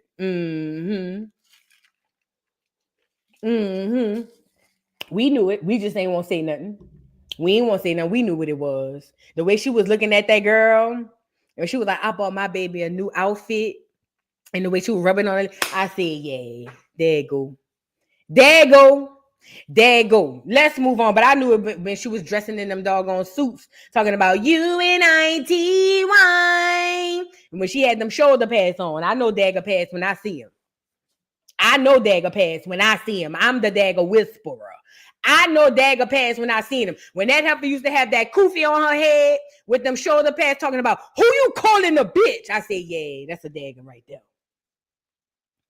Y'all know it too. Y'all know it too. Brad too. We already knew about Dagger Brad. We already knew about these people. Y'all get the acting crazy and get amnesia and start acting crazy. Y'all already knew what it is. Y'all already knew what it was. MC Light too, and I don't care what nobody see. Y'all know what it is. Let's move on. Alicia Keys, girl, she looking more like a dagger than she look more like a nigga than her nigga. Y'all let them put high heel boots on Alicia Keys with them braids with the beads at the end and set her dagging ass in front of that piano talking about she falling in and out of love. She falling in and out of her sexuality. That's what she falling in and out of. Y'all not about to play with me. Let's move on. Y'all know who all is. Missy, yes. We ain't seen Missy with a nigga. I ain't never seen Missy with a nigga. Never. Who? Put it in the chat. I ain't never seen Missy with a nigga. Girl, y'all know what it is.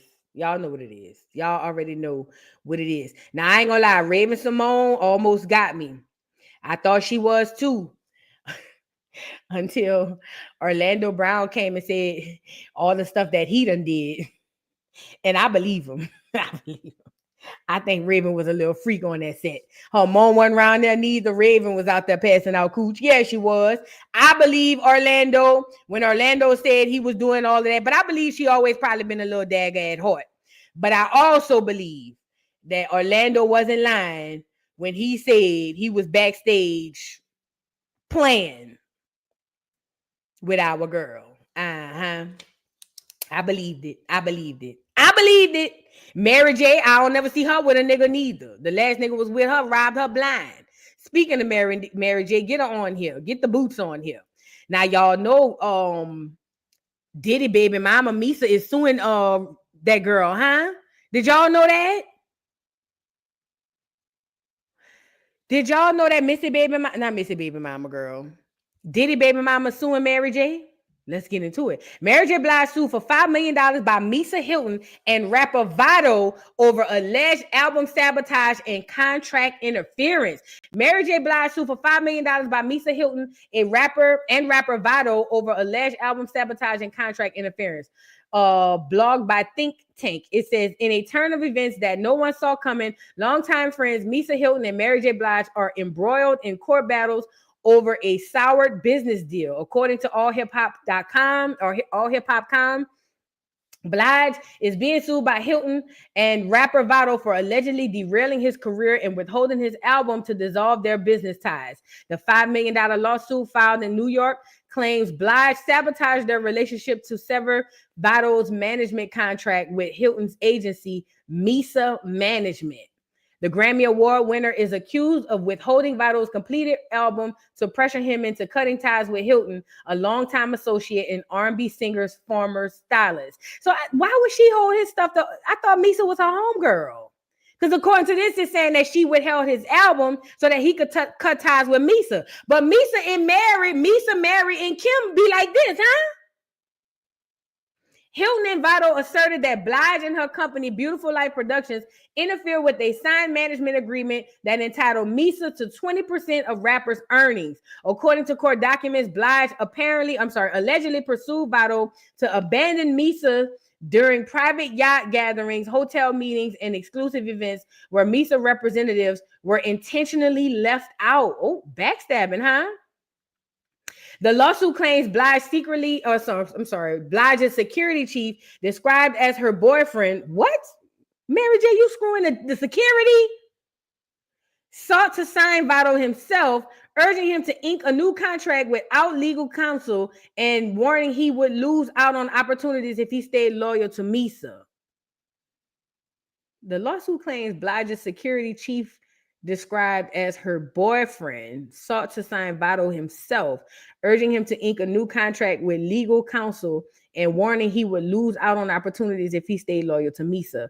Blige and Vado collaboration on Still Believe in Love in 2023, but despite Vado's completion an album in July 2024, the suit alleges Blige shelved to read the rest log onto, okay. I think I'm getting it. So it seems like Mary was trying to get Vado to cut ties with Misa. And Misa and Mary supposed to be friends. So I was of confusion at that point. Because why would Mary try to sabotage her friend Misa when they were like this? Then it say the security chief wanted to sign them and get him to cut ties with Misa, but he supposed to be Mary's boyfriend. Did I read that right?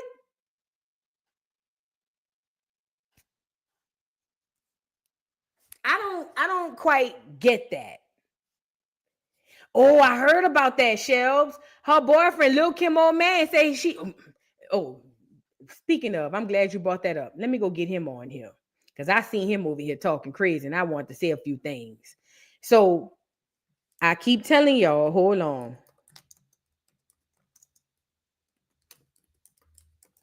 It's a lot of the house of cards are falling, you guys. So this dude been on here dragging Lil Kim, talking about Lil Kim blocked his music too. Let's get him on here. I wasn't even supposed to talk about him. That believed in what you wanted to do. Like I was the one that was backing your whole vision, bro. All these niggas you listening to was just trying to milk you. Niggas talking about communication, bro. What communication was with me, bro? What communication was with me? Nobody communicated with me. Niggas don't give a fuck about me. The fuck out of here. I'm not, I'm not the type of nigga to do this, bro. I crossed the fucking line, bro. All I've ever tried to do was feed my peoples, bro. All I ever tried to do is feed my peoples and put music out for the world. That's my whole passion. That's all I cared about ever in my whole fucking life, bro. Fuck out of here. I'm pissed. Bro, she fucking signed me. Some shit went wrong that she didn't like that had nothing to do with the music. I never disrespected her. No way in terms of business. I signed the contract. My lawyer told me not to sign the contract. I still signed the contract because I trusted her. And I was like, fuck it. And then shit went wrong. She stopped communicating with me. And then a couple months later, I'm like, okay, well, it ain't gonna stop me from dropping music. I'm an artist. I want to drop music. And then no communication. Now she want to take my music down, bro? Fuck out of here. All she had to do was reach out to me, be like, yo, you shouldn't be dropping music. And then I get my lawyer and we figure out how to end the contract. I didn't give a fuck if she had fucking 65% of my shit. I don't care. That's fine. If my shit blew up one day and I had to owe her some money, I don't care. I give it to her. I got nothing but love for shorty. That's it. About business. Everything's supposed to be about. Can I say this to all you old hoes going to get these young niggas? It's not working out. To all you old hoes, no shade. Shout out to y'all. Go get your meat, fat. Go get your meat. I ain't mad at you getting your meat. But I'm talking about y'all who get with these young niggas and really thinking that it's about to be some happily ever after shit. It ain't working out. So I think we need to rethink that. Also, let me say this to this young man. This young man is feeling some type of way because he said Lil Kim shelved this project or whatever the case may be. And it's just like, this is the industry. This is what they do. This is what they do. It's dog eat dog, and it only works because we do it to each other. Okay. With the whole Misa thing and the Lil Kim thing and Misa and the artist suing Mary's company and all that stuff. It's dog eat dog. It's what it is. What it is. It literally is. And to this young man, you got to take your L because you really thought you was going to get with Kim and Kim was going to revive your career. Kim couldn't revive. Shout out to Kim. But Kim ain't revived her own career. No shade. Love Lil Kim down to the ground. She is the blueprint. But Nicki Minaj still has her career in her hand. Y'all don't even be getting with people who really still outside. I'm just saying, if you're going to hustle, don't hustle backwards. Hustle frontwards. Go find a nigga who's right now on the charts and then go get up under them. All these... Mary still touring off of old songs. So yeah, Vado, you jacked up. To this young man, Kim ain't had a hit since a hit had her. Let's talk about it. Shout out to Kim. I love Kim. I'm a fan. But Kim ain't had a hit since a hit had Kim. What is you up under Kim for? What you gonna do to remix to put your lights up? We don't want to hear that shit. We didn't want to hear it from her. So we damn sure don't want to hear it from you. You took a L, bruh. You took a L, and I get it. He around here dragging Kim down to the ground, as he should if she played him. I ain't even gonna get up there, you know what I'm saying, and say he not wrong for dragging her if she played him. But I mean, damn. Thought she had old money. Girl, what? He wasn't loyal to her. He cheated, got a girl pregnant. That's why Kim mad and put his music on the shelf. That's what I heard. Yeah, I saw the video with him showing the baby. We're going to have to do another video on him. We're going to have to bring him up tomorrow. But yeah, I saw that. I saw that he had a baby. Talking about she mad because of the baby. Well, yeah, that'll do it, nigga. You have a baby on me, bitch. I'm shelving you, the project, and the baby. How about that? You want to go and have a baby on me? Fine. Not only is your project shelved, you shelved, the baby mama shelved, and the baby. All four of y'all going on the shelf. How about that? You don't have babies on women, baby. That's what we do. Okay? Yeah, that's how it goes. Mm-hmm. Yeah, he crashing out. But as he should. You just gotta be careful. You gotta be careful. You got to be more careful, okay? Is Kim still in her house or did the foreclosures go through? Oh my God. Girl, I don't know. Who in New York? Who got the heavy Timbs on? Maybe they can come back and do a live reporting. I don't know if Kim's still in the house now. All I know is she looked like a leprechaun, but she's still swinging. She's still standing. Let's get into Shannon Sharpe, you guys. Shannon, good old boy, Shannon. Shannon, see, this is what happened. Shannon thought that he was going to come out here and he was going to finagle this whole shiznai, and he was going to get a win like Jay-Z, and he was going to prove that Tony Busby is an ambulance chaser and he has nothing on me because I didn't do anything, and I'm going to be vindicated like Jay-Z and them did, and it didn't work out in your favor. Shannon Sharpe going down.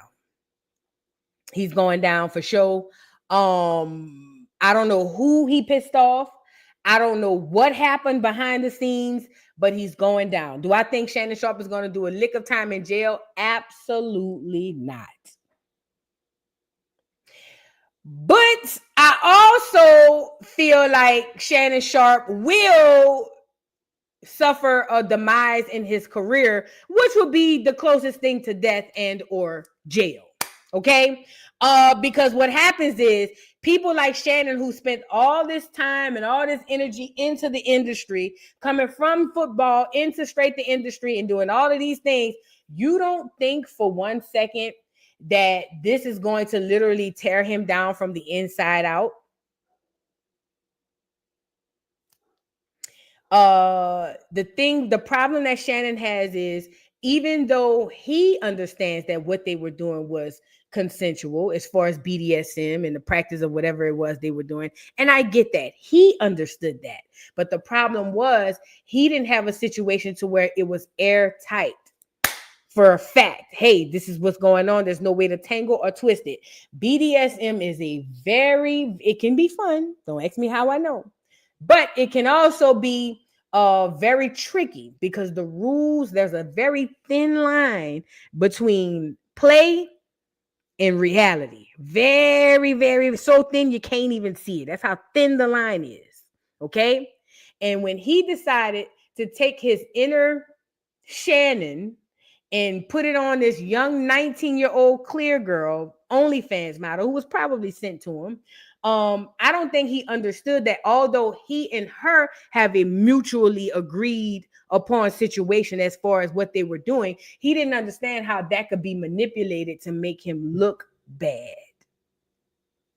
And that's what this is all about. Tearing down these men in the court of public opinion, not in real court. Real court don't count. It's the court of public opinion. It was very childish and very stupid of Shannon Sharpe to go get an OnlyFans model. That's a virtual whore. OnlyFans is the virtual hostro. For him to go get an OnlyFans model and grab this little clear girl up, and now you want to act out all your fantasy on her. You big dummy. You should have took part in what the old niggas used to do. We just talked about Marvin Gaye. He went and married him one and hold her out. That way, at least you have marriage to cover you in situations like this. But no, Shannon Sharpe went down to the clear farm and found the clearest clear he could find, and that was right for the picking, chose her, and then got on here and made a damn fool of himself, because now we know you like race play, which is a huge turn off to black people, because now we understand that you might be playing slave inside of the quarters when y'all around there, you know what I'm saying, doing race play. Yeah. See, I get what you doing. You playing the runaway slave. You over there playing what's the boy name? Kunta Kinte. You over there hopping in the coochie with one foot. Oh yeah, we know about you now. Not everybody gonna look at you crazy. We all gonna be sitting here looking at that big old collard green cornbread eating nigga, probably on all fours with shackles on his hand, while the clear girl say, "Get over here, you damn jigaboo." And he going, "Yes, sir.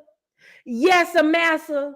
I've been a bad boy today. I did my mandingo fighting and I lost.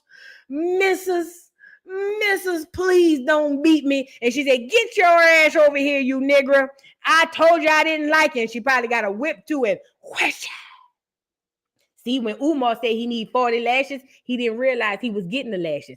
You went and found you an old clear, good old ripe clear for the picking, and she over there playing the mistress of the house, and you over there getting beat down to the ground. Okay, so yeah, we already didn't want to see that, and then we also still think you gay. So don't think you running away from the gay rumors with this on neither. See, you thought this was gonna kill two birds with one stone. We still think you're gay. Let's really be clear about that. Not one of us think you're not gay. Like, not none of us. As a matter of fact, I'd rather go out on a limb and say all of us think you gay.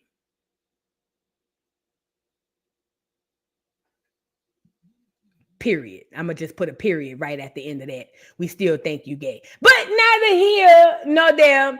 Now you ain't got this little girl, because that's what she is. And now she done set your duck ass up. Y'all don't have no safe word put in play. Y'all don't have nothing to acknowledge when y'all playing or nothing. You just out here just living your life, through the ancestors. Yeah, big old Mandingo boy out there in the woods on all fours as the missus come out there and put her finger in his booty. You feel what I'm saying? I know you're kind, nigga. I know you're kind. I know you're kind. You feel what I'm saying? Love a good thumb in the butt. I know you kind. But now here nor there. Now that the cat's out the bag, you thought, oh, why don't you release the entire sex tape? I would if I had it, but I don't. Shut your ugly ass up. You don't hold the cards, Shannon. You don't hold the cards. Talking about release the tape.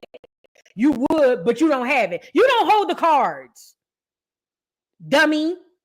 Now they about to take everything you thought you had, but you never really had it anyway. They tell you you got it until they take it back, Kanye West. You don't never have it anyway. You feel what I'm saying? So now everything you thought you worked hard for, you thought they set you up for, they about to take it back. And this clear girl and her family gonna go off and live happily ever after.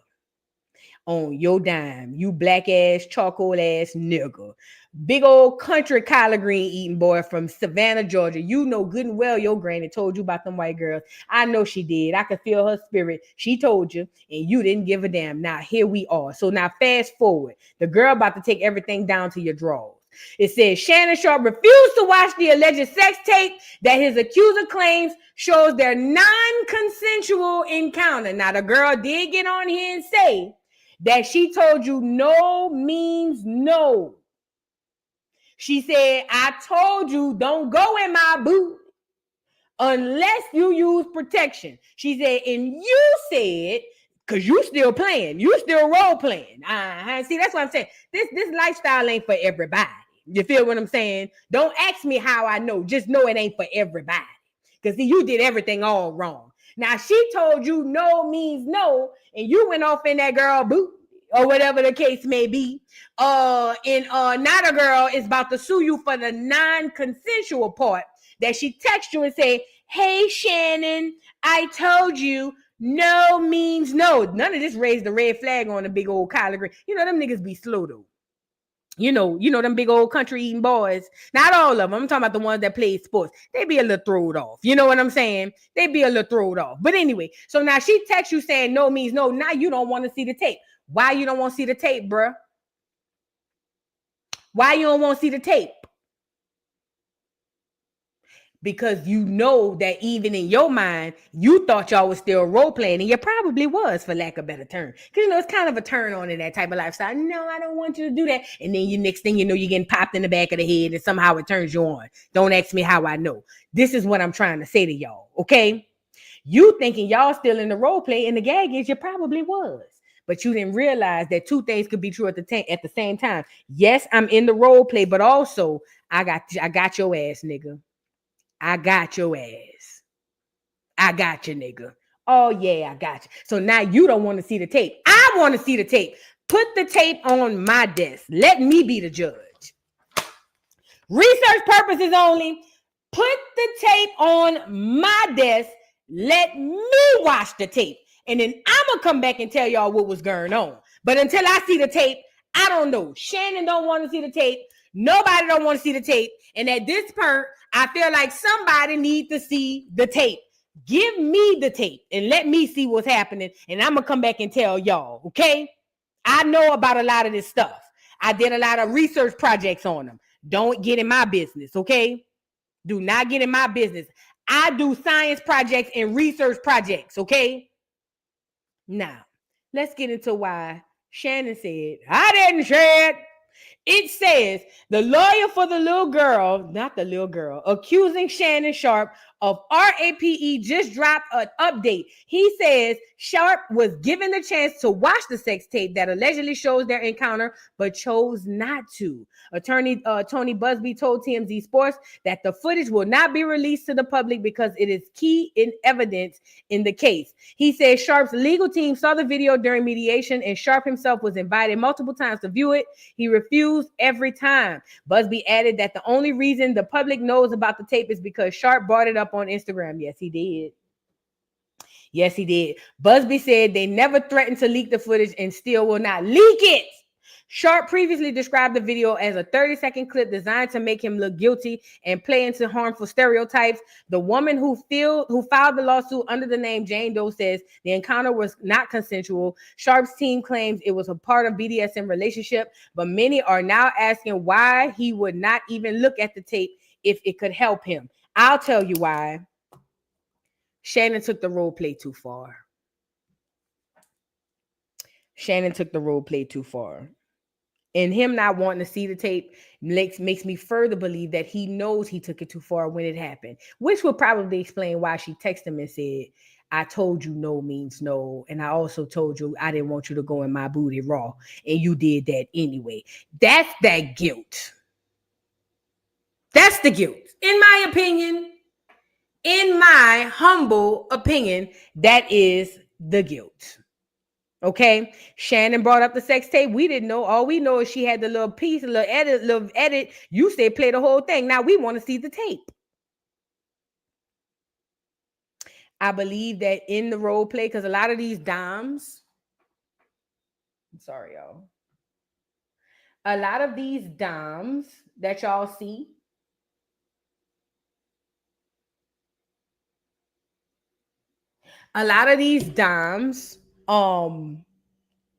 they are infatuated with that power, which are probably not the best dom to have. And I think that in the midst of an encounter with them, he probably did go too far, but it turned him on. And that's probably why he don't want to watch the tape. You big dummy. You big dummy. You big dummy. All this with a doggone OnlyFans whore. Oh yeah, he's definitely an amateur, the Don. He's nowhere near. He's definitely an amateur. A professional would have caught the shade and the BS she was throwing long time. He's definitely, yeah. Somebody said, Miss Dress said, why do people make recordings? Well, I ain't mad at the people who make recordings. But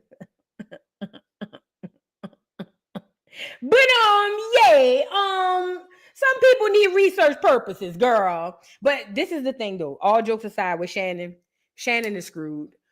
He's screwed. They're gonna take everything that you have. You're not gonna survive this. If you do survive, I did see he still was doing I see he was still doing the play-by-play for the whole Shadur Sanders or whatever, you know what I'm saying, the case may be. But you're screwed. This clear girl is going to take you for everything you got. Remember, Tony Busby is an ambulance chaser, but he don't lose all his case.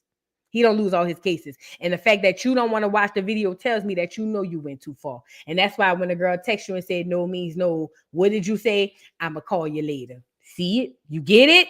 You get it? Mm-hmm. So yeah, that's the Shannon news. We keeping our eyes on it. Shannon, you set yourself up for this. You didn't have no consultant, nobody around you telling you, say, bro, you tripping. Maybe you did and you didn't care. Because you wanted to put big black babies into this clear girl's womb. You get it? Or because you didn't only just want to put clear black babies in this girl womb, you wanted to give baby gravy. That's what it was. Baby gravy. You wanted the baby gravy off in there. Uh-huh. Well, it's in there now. It's in there now. Mm-hmm. Mm-hmm. Now here you go, you big dummy. And this is another thing. I feel like they set him up anyway. When Cat Williams came on there and did that explosive interview, you know they don't let no niggas have that type of power. You know they're about to get him up out of there. But yeah, Shannon, you big dummy. Shut up, stupid dummy. Dumbass nigga talking about I want to date my wage. An OnlyFans model is your wage? Yeesh. An OnlyFans model is your wage.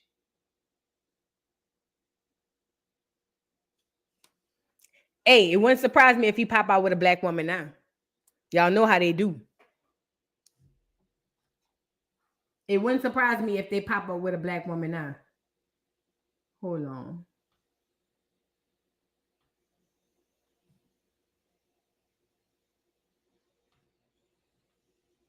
Sorry, y'all. I'm on a Zoom call too. Speaking of, I need to get off here and get in this Zoom, girl. Y'all is crazy. Y'all is playing. But anyway, hold on.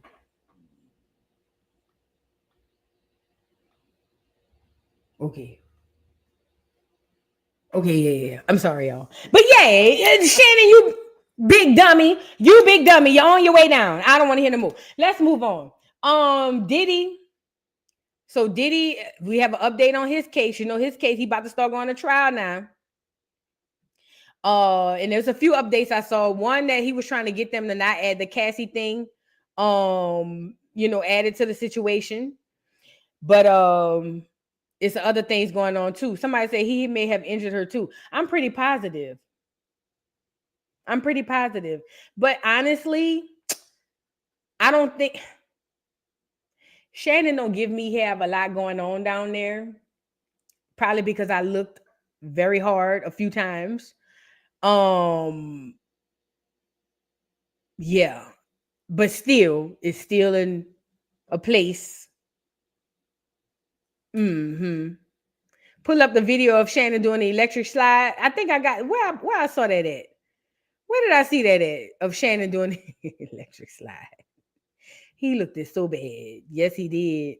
He looked it so bad. Do I have that video? I thought I may have. I don't think I have that video. I saw it though. He looked it so bad. Yeah, he looked it really, really bad. Girl, bye. Yeah, he could have injured her seriously though. All jokes. He really could have injured her. He really could have. Thank you, Sweet T81 for the super chat. But Voodoo, we missed you. I miss you more, honey. Thank you so much for the super chat. And thank you also, Crystal Nicole, for the super chat. Voo, please don't leave again. I was so bored when you were gone. You are my best friend in my head. Girl, I ain't gonna say I ain't gonna go nowhere no more. But I will be going somewhere. But you know what I'm saying? You know, I be missing y'all too. So I'm back. You know what I'm saying? My bad, girl. My flight didn't land till like 3-something. Crystal Nicole, thank you for the super chat. Oh, I already did that. Sharjay, thank you for the super chat. Does Shannon get the Cringy Award for 2025? He should. And let me say this too. I read yours. Unfairly Jamaican. Good morning, Auntie Vu. Miss you. Your preview of Baddies last night had me down when you said, Jayla, what is the braids? Oh, yeah, I read yours. Thank you for the super chat. Let me say this too. A lot of people are talking about how what's his name? The football coach for the Patriots. He has a 24-year-old girlfriend, and he's in his 70s. Bill Belichick. He's in his 70s, and he has a 24-year-old girlfriend. And people are like, well, why isn't Shannon getting the same heat? And let me tell you why Shannon isn't getting the same heat. Number one, that's clear on clear crime. Let's start there first. That's clear on clear crime. You're not going to expect them to hold each other to the standard that we hold ourselves. Number two, our culture is not their culture. The things that they do a lot of times we don't do. No 50-some-odd-year-old man. Most people are not okay with their 19-year-old daughter with a 50-some-odd-year-old man. At 19, she's still a child. You still paying her cell phone bill. She's still under your insurance. Okay? That's a child. 19. 24 is still significantly young for a 50-some-odd-year-old man. But that is a child. Like, you still got to wake them up on time to get to work on time and stuff like that's a child. My child is 21. Did she turn 22? 21. She was born in 2002. 22. That's a child. My child, she's a girl. That's a child. That's a child. Girl, the amount of windmilling I'm doing, if my child come home at 22 with a 50-something, nah, unless he rich and it's some type of Anna Nicole situation, then I'm going to tip my hat and say, good job. Now, if my daughter come home on some Anna Nicole and she got her a rich old clear man who can't get out the chair, I'm going to ask if he need wheelchair barrels, if she want me to add the wheelchair assistance to the crib for when they come over, okay?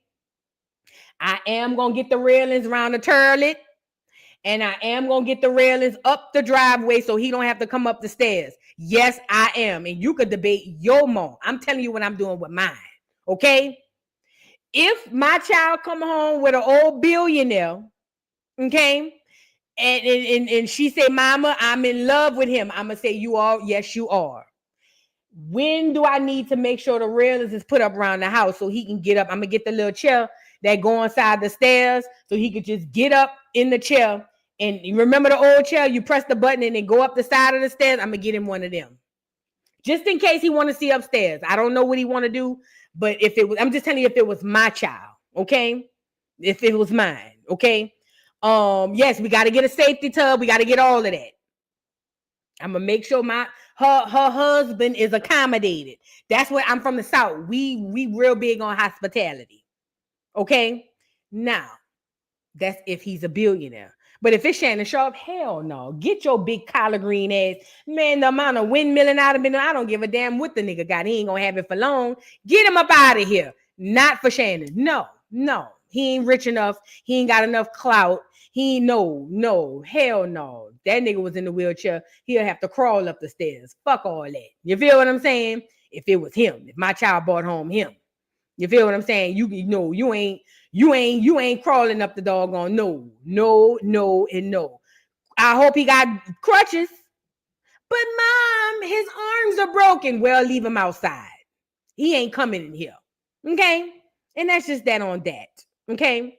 But anyways, the difference is Bill Belichick is with a 24-year-old, not a 19-year-old, which is still bad, but we're not going to hold ourselves to their standards. We don't openly allow 50-some-odd-year-olds to date our 19-year-olds. We just don't. It's not of our culture. Okay? It's not of our culture. We just don't. And it just is what it is, you know? But moving on, let's get into Diddy. So Diddy, it says reportedly argues in court documents that he didn't have the mental capacity to commit his alleged crimes. He was drunk and high. Now that's a good defense because he was definitely drunk and high, allegedly. Now Diddy was trying to keep the Cassie tapes up out of his indictment, which I'm gonna be completely honest, y'all. I'm gonna be honest. I gotta be honest. I think them adding Cassie to the case is jacked up. And let me tell you why. Cassie's case was won and settled. Adding Cassie to the case, granted, it speaks to his character. It speaks to who he is as a person. But for what he's being tried for, I don't understand how that does more hurt than help. Even though I don't really care about Diddy at all. Actually, I want him to go to prison for life, to be completely honest. But I do want to acknowledge when stuff is wrong and what's right. I think that Cassie, once her case was settled, that should have been pushed off to the side. I don't think she should be able to be used into this case because it was already settled. That's just me being fair. I also told y'all I don't believe that Cassie was 100% victim. I believe that Cassie was a victim originally, but turned around and victimized other people. You can't be around that type of lifestyle that long without doing such.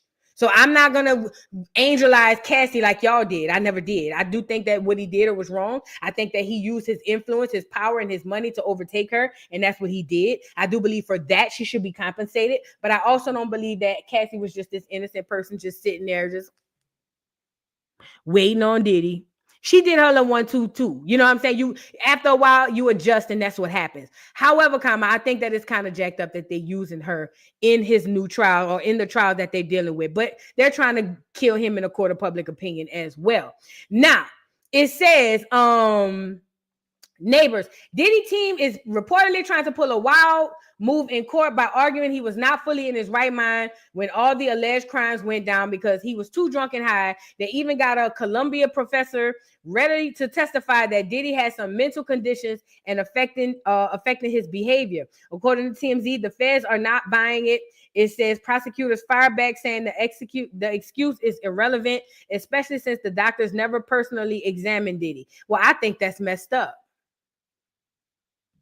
If we're going to throw out the fact that Diddy can't use that he was drunk and high,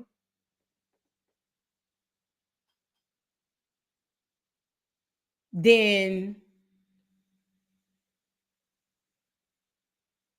how then do we excuse victims who get de-raped and all that? You know what I'm saying? Like,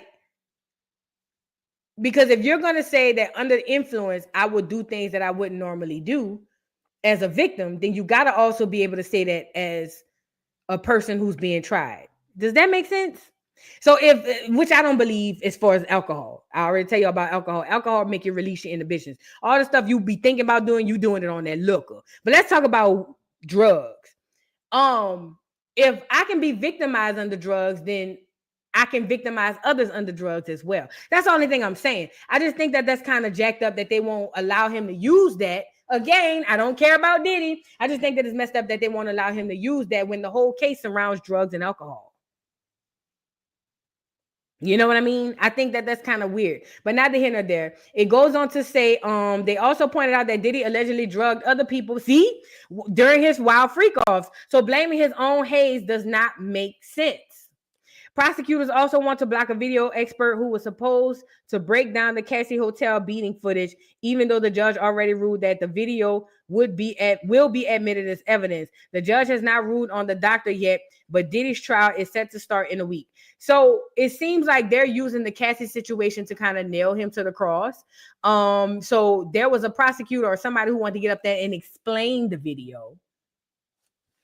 And that's only to kind of like demonize his character and who he is or whatever, which he is a dark, deep, nasty, vile person. Let's really be clear about that. But I think that the trial proceedings are not being handled fairly. I think that you can get Diddy on the shit he really did. You don't have to go this far to do him this dirty. Like, you can literally get him on the shit that he did. Like, you know what I mean? But ultimately, yeah, them adding the Cassie situation was really to add insult to injury, to put 20 on 10 and say, oh, look, he's a demon, he's horrible. But let's really be clear about this. All of your faves have those same type of similar situations. Even if they're not beating on women, they're doing something very vile and dark and gory and disgusting behind the scenes. And the powers that be have those tapes. All your faves, every single one of them. Can't none of them get past unless they go through one of the doors, like Nori said. They all got a tape. Every single one of them. I know it. You don't believe it because it's your fave. Every single one of them have a tape probably just as bad or worse than what Diddy did. And it don't have to necessarily be violence, just period. They all got a tape. It's Diddy turn. And Shannon turn is up now too. They about to get him too. Everybody got a tape. Okay, it's just a way to kind of further like demonize his character. But like I said, you don't have that to do. Just use the shit he really did, and that's enough. But yeah, shout out to Diddy, y'all. The trial start next week. We got to make sure we up on it. Now, I don't really review trials because it's too much paperwork and too much all that. Honestly, I be going over there by Nick at night, the lead attorney. I be going, let them go through it. Girl, I got time to go through getting paperwork and all of that. Girl, ain't nobody doing all that. Ain't nobody got time for all that. Let's move on. Diddy, good luck, no luck, nigga. Let's move on. They gonna fire your ass as they should. You and the good old boy Shannon, he up next too. And it's more to come. And it is more to come. Please fasten your seatbelts. See, Jay-Z thought he dodged the bullet. Oh, yeah, Sean Moose Knuckle Carter. He thought he dodged the bullet because, see, that one was just some little play. I told y'all. That was the appetizer. They coming back around for that ass. And I don't want y'all to get on here hollering, oh my God, not Jay. What is Beyonce gonna do? Same shit she been doing. Living. The fuck? It's coming back around though. It's coming back around. Best to believe that. Now let's move on to the final story because I'm on here 2.5 hours, girl, and I'm supposed to be on this Zoom meeting. Girl, look at these clear people just laughing and talking. Y'all ever seen clear people on Zoom meeting? They just be so happy to be there, huh? Let me make sure my mute is on. Clear people love being happy on the Zoom. Girl, just hi. Yes. Yeah. So yeah, after looking at those numbers, Bob, I realized that if we take back a little bit of our percentage here in the percentile, that yeah, we'll do well. And you know, I'm sorry, it's my wife and kids in the background. But yeah, yeah. So I thought about it. You know, I was up all night, buddy. I was up all night. My wife, she was saying, come to bed. And I said, no, I couldn't until I finished the project, you know. But I was up all night and I thought about it. And I figured if we pull back a little bit of the incentive and take that incentive and incentivize the workers and maybe take a little bit of the percentile off the top, I feel like we'll see definitely a 37.6 increase, 37.6% increase over on the bottom line. And I'd be sitting there going, what he said? Type it in the chat. Can somebody explain this in layman terms? What he said? Texting people on the side. What that wait? Can you repeat what he had said? Soon as they come around to me, voodoo. Yes, and I agree with Bob. Yes, I think that if we cut down the 30% off the percentile, I think that we show very significant increase in numbers and sales. You got to hit him with this. And then I got to get Saint on there to they go, oh my God, you have a dog. Yes. Saint is the biggest distraction. You know, the clears love a good dog. You feel what I'm saying? So I get Saint up there after I smile and go, I think it. And then I could, oh my God, Saint, what are you doing? The whole time I'm patting for him to come. Look, I'm doing this on under the table. Like, come here. Come here. I'm going in and out on the camera. Come here. So as he comes, Saint, what are you doing? Oh my God, Saint, why are you doing this? I'm on a call, Saint. And look at Saint in the middle. You know, Saint loved the clears. Saint love him a good clear, girl. Oh, he loved the clears. They let him lick him in the mouth and all that stuff. Saint see him on there. You feel what I'm saying? Here comes Saint looking all in the camera, head cocking to the side. And like, oh my God, he's so amazing. Saint is the biggest distractor. Clears love them a good K9. Do you hear me? Love them a good K9. If you ever want to get in good with the clears, get you a dog or a cat. I'm telling you what I know, not what I think. Get you a dog or a cat and love on the dog. Don't tell them go sit your ugly ass down. Do that when you're not around them. But when you're around them, oh my God, Saint, are you okay? They love that. They love that. Let's move on. Look at him in his gamer chair. Weird ass nigga. Let's move on. Shadur Sanders. That's the final story we're gonna get into. Shadur Sanders. Y'all know he wasn't picked. First round. He was supposed to go first round, but they ended up not picking him. Some people say it was because of his paw. Some people say it was because of him. Some people say it was because of him and his paw. Who knows? But it was game day. It was draft day. And Shadur and his brother is supposed to be getting drafted. Now, mind you, he was supposed to get drafted the first round, okay? But the powers that be said, this nigga got a little too much dip on his chip, so we're going to scrape that off and humble this nigga. Now, this is Shadur. This is Shadur. Hold on, let me show you. Shadur was the one over here. This the other brother. This the brother who played, I forget his name, Shiloh. He played football too. Now the thing is, hold on.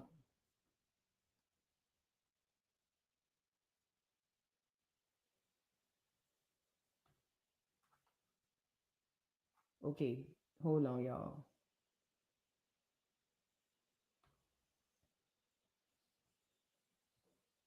Now the thing is, y'all give me 1 second. Let me log back into this room. Y'all know I'm multitasking. Okay, we back. Is we back? Okay, we back. So now the thing is, it's just like a lot of people felt like because Shadur was a bit cocky, and I told y'all he had this situation with the team. He can be cocky. He does not seem to be much of a great team player. I'm gonna be honest, but ultimately, I think that the industry wanted to punish his daddy and also punish him by who you niggas think you are. Y'all coming into our situation and y'all really thinking y'all about to come in and monetize and run some shit and stuff like that, because you had Shadur talking about how he want to take teams to the next level. Because remember, now in society, we have this thing called name, image, and likeness, okay? Shadur Sanders owns his name, image, and likeness. Angel Reese is another one. Caitlin Clark. It's a way for these people to make independent money outside of the structure, okay? Okay, what does that mean? Shadur Sanders don't need millions of dollars from the industry or from the NFL because he makes it on his nil, his name, image, and likeness. He has monetized him. Prior to this, college and pro football teams were the only people who were able to monetize the player. But now the player can monetize themselves. So he's coming in on an economic floor with an economic floor that most other players don't have. Like, for instance, Travis, what was the boy name? His friend Travis. Travis is an ignorant ass nigga, come from a one-parent household. Mama probably was hardly there. Daddy wasn't never there. Probably ran the streets. He has no financial responsibility, no fiscal education. And he's just, Travis Hunter, he's just so happy to be there. He's one of those people that can be controlled by the powers that be. But a Shadur Sanders, he can't be controlled by the powers that be. Why is that, ladies and gentlemen, boys and girls? Because he already owns him and he makes really good money doing so.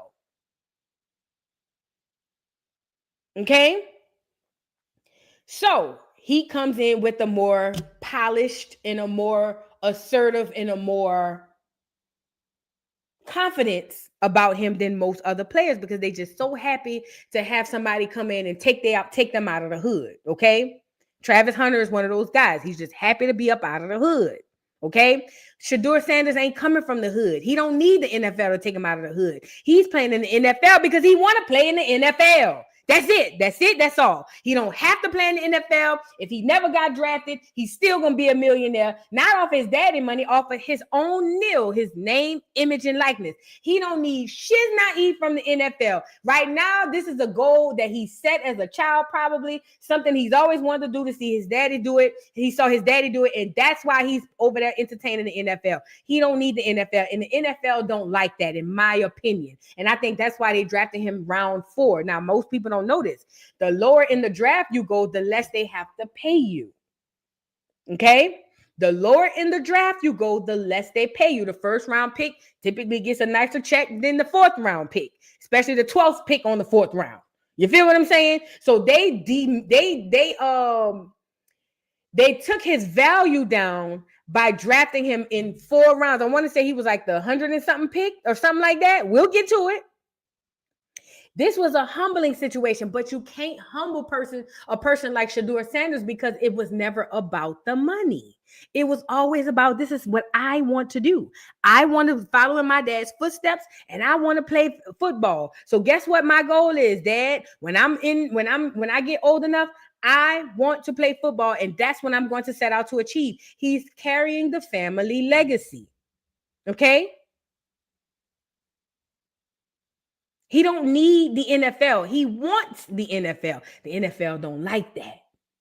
It's not about him being cocky. It's not about him being arrogant, because it is what it is. His paw was cocky and arrogant, and they couldn't stand his paw neither, because nobody liked to see a real nigga shine. And I'm not calling Deion Sanders a real nigga per se, but when it came to what he did on that field, couldn't nobody stop him. And they don't like a confident, arrogant, and when I say arrogant, I mean in a positive way.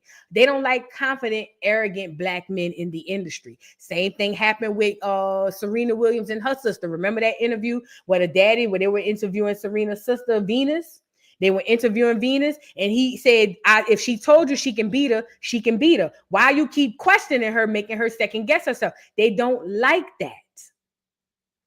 LeVar Ball, he's another one. They did not like, they made y'all think that LeVar Ball was this sexist, horrible person because he told something to Molly or something that was inappropriate, and y'all just canceled him, when the fact of the matter is he was just an active black father to biracial kids, but ultimately an active black father.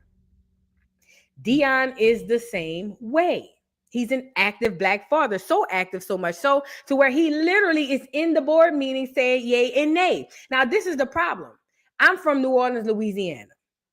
And there's a white guy, a big head, jughead white guy from New Orleans. Well, he's not from New Orleans. He played in New Orleans. But a big old jughead white guy who had sons and decided that he was going to do the exact same thing and got zero repercussion, zero backlash from it. His name is Archie Manning. For the people in the bike who don't know who Archie Manning is, Archie Manning was the Saints quarterback in the 80s, and he had 3-4 boys. And he said out of his mouth, my boy is going to play football, but they will not play for the New Orleans Saints. He said that and he meant that. Okay? So he raised his boys. They all grew up and they all play football. Yes, Eli plays football, becomes a world-renowned quarterback. What's the other big head boys? Eli, Archie. Not Archie? What's the other little big head boy? Peyton, the water jug head boy. He done went and played, world-renowned football player, and they daddy pulled the strings the entire time. Nobody opened their mouth. But how dare a nigga get on here with his money, little uppity nigger? How dare he get up here and tell us what he will and won't do? Who he think he is, a white man? Who he think he is, a white man? No, buddy. We got to peg him down a little bit, kind of show him who's boss. But the gag is, you could have drafted this boy in the 12th round. He don't need the money. He don't need it. He don't need it. And that's bothering y'all. Let's get it. Now, granted, I feel like Dion and his son should be able to floss, whatever. I don't like them flossing on niggas. I ain't gonna lie. I don't like that.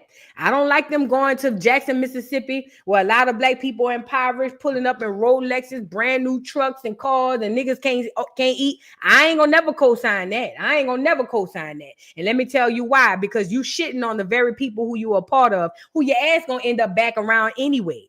Okay, so I don't believe in shitting on each other, but ain't nothing wrong with a nigga getting fly and putting that ice on his neck, around his wrist, around them white boys to let them know what's up. Ain't nothing wrong with that at all.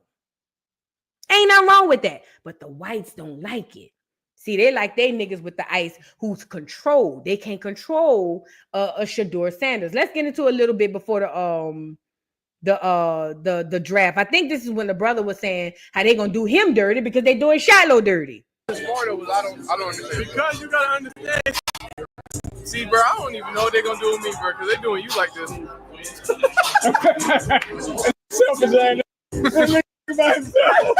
If they doing him, making him wait. Oh, buddy, me? Oh, you good, bro? You good, bro?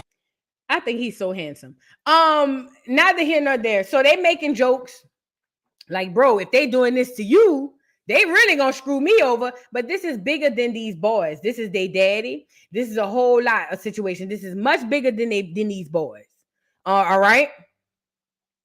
Oh, this is a good idea. This is a good comment. She says they let LeBron pick where his trash son go. So what's the difference? Your key words, his trash son. Listen, I gotta be honest. Bronny James ain't no threat to nobody. With no ball in his hand. I don't give a damn if it was a tether ball, a soccer ball, a tennis ball. I don't give a damn. Bronny James ain't no threat to nobody. Bronny James ain't gonna run nothing but the video game. They don't give a damn about LeBron going grab Bronny so they could put a jersey on and take a picture because that's all they did. They don't give a damn about Bronny. Bronny ain't nobody. Bronny is a privileged kid who ain't never had to do nothing, work for nothing, or nothing that. They don't give a damn. They don't mind Bronny going get LeBron. They don't mind LeBron going get Bronny. Bronny ain't no threat. Bronny don't even wash his own ass. Look like Bronny still asks his mama when it's time to take a bath. You feel what I'm saying? So yeah, they'll let LeBron go and show his son off because it was all for a photo op. That's it.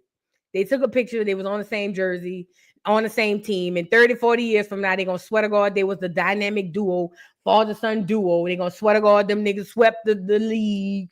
In you know what I'm saying? You know how they gonna do, rewrite the history. Oh, LeBron James and Bronny came together and swept the league. Whole time Bronny been on the G Squad, G League. That nigga went back to AAU. That's how it go. You feel what I'm saying? They don't care about no Bronny. Bronny ain't nobody. So look, they gave what's his name a whole bunch of crap simply because of who he is and how confident and cocky he is. I told y'all this was the room where he did the pre-draft. He customized his pre-draft room. Look, ain't that nice?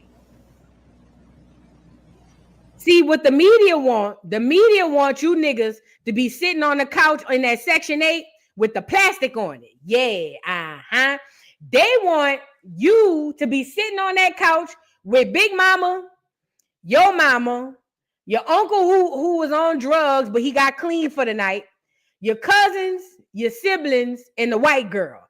They want you on the couch with them so that they could be like, oh my God, he's drafted, and everybody could go, oh my God. That's what they want. They ain't used to having a nigga come into the league who already got. That's a problem for them. You feel what I'm saying? They don't too particularly like that. And I honestly, if I was running the league, I wouldn't care either. So then boom. He falls to the third round of the draft. Everybody losing their mind. What in the hell is going on? How does a prospected number one pick go from being drafted number one to the first round go on, the second round go on, and then the third round go on? What the hell is happening? Now, this got people starting to talk.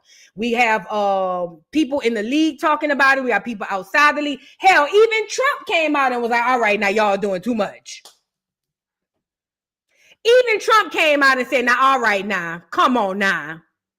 Y'all ain't drafting this boy. What is going on? Okay? So that's what was going on with this whole situation with Shedeur. Basically, Trump was, and everybody around was saying, we literally see what you're doing. Yeah, I saw that they prank called him too. Let me bring up this prank call situation. Matter of fact, let me see if I can go find it. So apparently some Atlanta Falcons coach came out here and his son apparently got a hold to the roster and prank called Shedeur and said that they was from the Saints. Hold on. Because remember, he was trying to go to the Saints.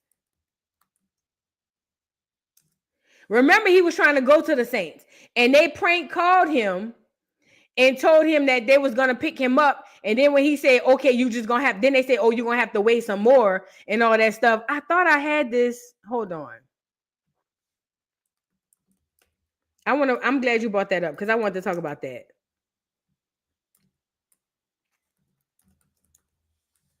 So a bunch of kids or a kid, here it goes, called and pranked Shedeur during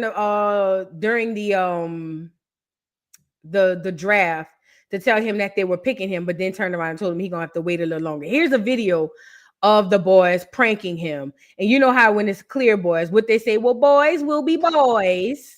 They're just pranking. It was just a little, pranky prank. You know how they do. Let's get into it. This him pranking Shedeur. Now, how he got the access to the roster, that's a whole nother story. Check it out.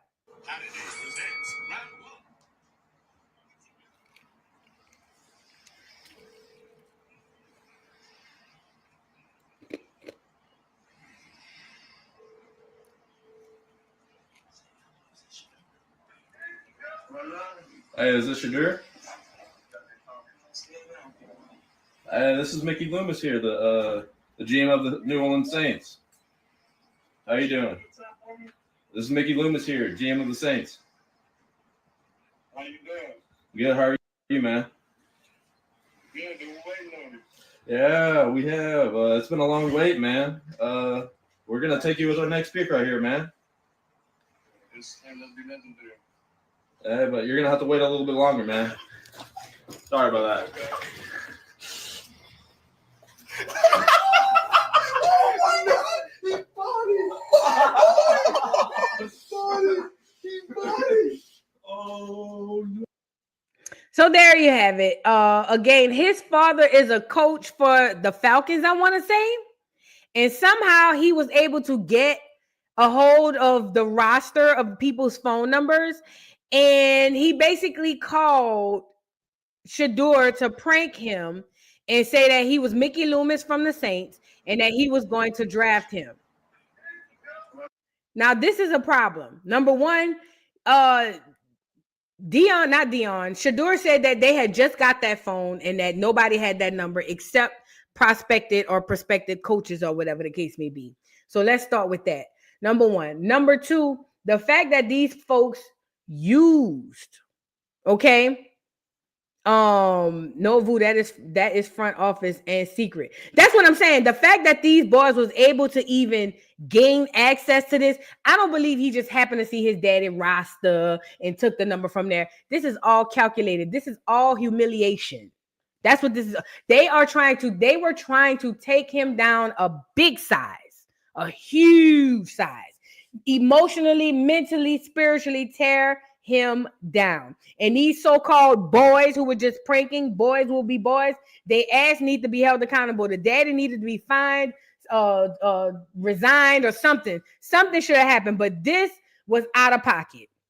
Because put the shoe on the other foot. Let Deion Sanders would have been a coach, and Shedeur and his brother got access to the roster and called one of the Manning boys and told them that they got drafted and it was a prank. What you think they would have did to Deion? But this is what they do. They don't like when you feel more confident. And let's really be clear about this to the black people, to the black Americans especially. This is one of the main reasons why the KKK was formed. It was your success. It was your economic independence. Listen to me. This is one of the main reasons why the Great Migration was happened. This is one of the main reasons, which is not a great migration. This is one of the main reasons why the KKK was formed and all these. They want you to be subservient to them because they are the true Slavic person, not you. And this right here is another way to show you, aha, nanny boo boo, we still in charge. We'll even prank call you and troll you through this whole process, and there's nothing that you can do about it. Okay? It's all about dominance and control. That's what this is all about. Dominance and control. Nothing more, nothing less. Dominance and control. And they want to be in control of everything, okay? Now, here come Uncle Shannon. He had something to say. I was surprised they let him outside, but he came on and said something too. Let's get into it. Y'all get the likes up on the video. It's not like it's out of the realm of possibility. This has been a collective effort. Media, GMs, owners, for the simple fact they allowed. So is it because his last name Sanders? That's what you're saying? There's no other reason. There's no other reason. Just turn the film on. I want my quarterback confident. Because if he doesn't have that, he can't play. I don't care what his skill set is. You got to have confidence. You just have to believe. Look, in pro sports, you have to believe you're the baddest mofo out here. And I'm here for a reason. It's not like it's out of the realm of possibility. This has been a collective effort. I'm with Ocho Cinco. It's a collective effort by the people who run the society today, which are, we know, that small group of clears. Y'all already know who it is. I'm not going to Tariq Nasheed y'all and act like they don't exist. Y'all know exactly who I'm talking about. The people who own the industries, y'all know exactly who I'm talking about. Them folks is still running this thing like a dog on the assembly line, and they don't want nobody bucking the system. Period, point blank. Okay? It's on some hating stuff. Yes, Invader, yes. They don't like no uppity nigger. Okay, they don't like that. Okay, now I'm with them. I feel like, hey, yeah, this is a concerted effort by a lot of people to screw these people over. We all see that. We all know it. Okay. Also, hold on one second. Let me come out of this because I had shared a few things I wanted to. This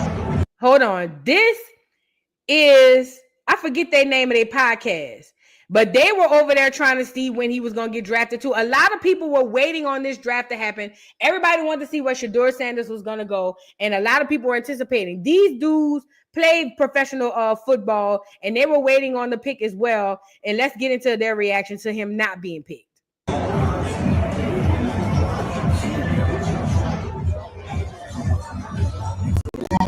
What the hell?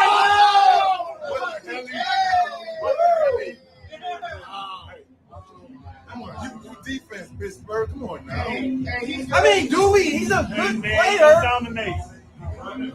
Mason Rudolph? He's all right. He went to Tennessee and got worse. You know what we're going to do? Oh, let's wait for Eric.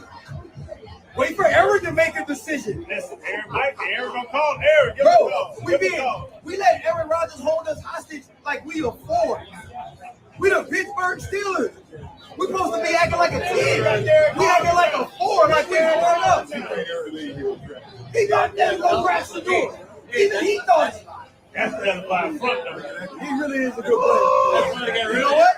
Hey, that's the Cam Hayward. They better play like the 2008 Steelers, because we ain't gonna score with 6 down points. So as football players, even they realize that there's something weird going on with this whole draft situation. As a quarterback, number one, I'm with Shannon. And I don't play football, but I literally love the game more than anything. And like I told you, I studied football on paper before I ever even seen it in real time. So basically, as a quarterback, you are the leader of a team. That's what you do. You're a leader. You're supposed to be confident. You're supposed to be arrogant. Hell, Tom Brady and all them other dudes was confident. Drew Brees, they were confident and arrogant in their own ways as well. Okay, let's really be clear about that. But to see that everybody's sitting around watching the same thing and calling the media out and calling the NFL out, and nobody don't see that this is a concerted effort to do exactly what they're doing, I don't quite understand it. Because even if Shedeur was cocky, let's say he was arrogant and cocky, so what? Can he play? Can he play? Is he coachable? Is he coachable? That's a whole other situation. Hold on one second. I also want to, I think it was something else I saw. Dang, come out of this. Close this, sorry. It was something else because he was finally drafted in the 4th round. Here's one of his press conferences so y'all can see how he be in the press conference. Because a lot of the clear people was like, oh, he's cocky, he's too arrogant. Check it out. If you ain't trying to change the franchise or the culture, don't give me. So you should know history repeats itself over and over and over. And I've done it over and over and over. So it should be no question why NFL franchise should pick me. You think I'm worried about what critics say or what people got to say? You know who my dad is? They hated on him too. So it's like it's almost normal. Without people hating, it's not normal for us. So we like diversity. We like everything that comes with the name. That's why we are who we are. If you ain't trying to change the franchise or the culture, don't. So this is what they're calling cocky and arrogant. He's talking like a real man should, like a leader should. If you don't want to change your situation, don't call me. I'm in here to make your whole situation better. Hell, the same thing was said with Stephen A. Smith. Remember Stephen A. said, I wake up every day trying to see how I'm going to make my boss more money. If y'all recall that, it's the same type of mindset. Hey, I'm here to be an asset, not a liability. I want to add to whatever it is you have. But see, the haters and the clears and the Negroes alike are going to look at that and say, oh, he's cocky, he's arrogant. Who does he think he is? Blah, blah, blah, blah, blah. When the fact of the matter is he's doing what he should do as a leader. Quarterbacks are leaders. He's commanding his stage and he's telling you what his intent is and how he's going to deliver on said intent. Okay? Right, Tina, he better show the F out with all this talking he done did. He better show out. He better show out. All right. Hold on. Let me go back to where I was. Right, because I was on Lil Kim boyfriend. Hold on. Let me get back to where I was. Oh, I was on here. So he was finally drafted in the 4th round. And we're gonna get into skip. Somebody just sent it to me. He was finally drafted in the 4th round, y'all. Take a look at how excited they were when he finally was drafted.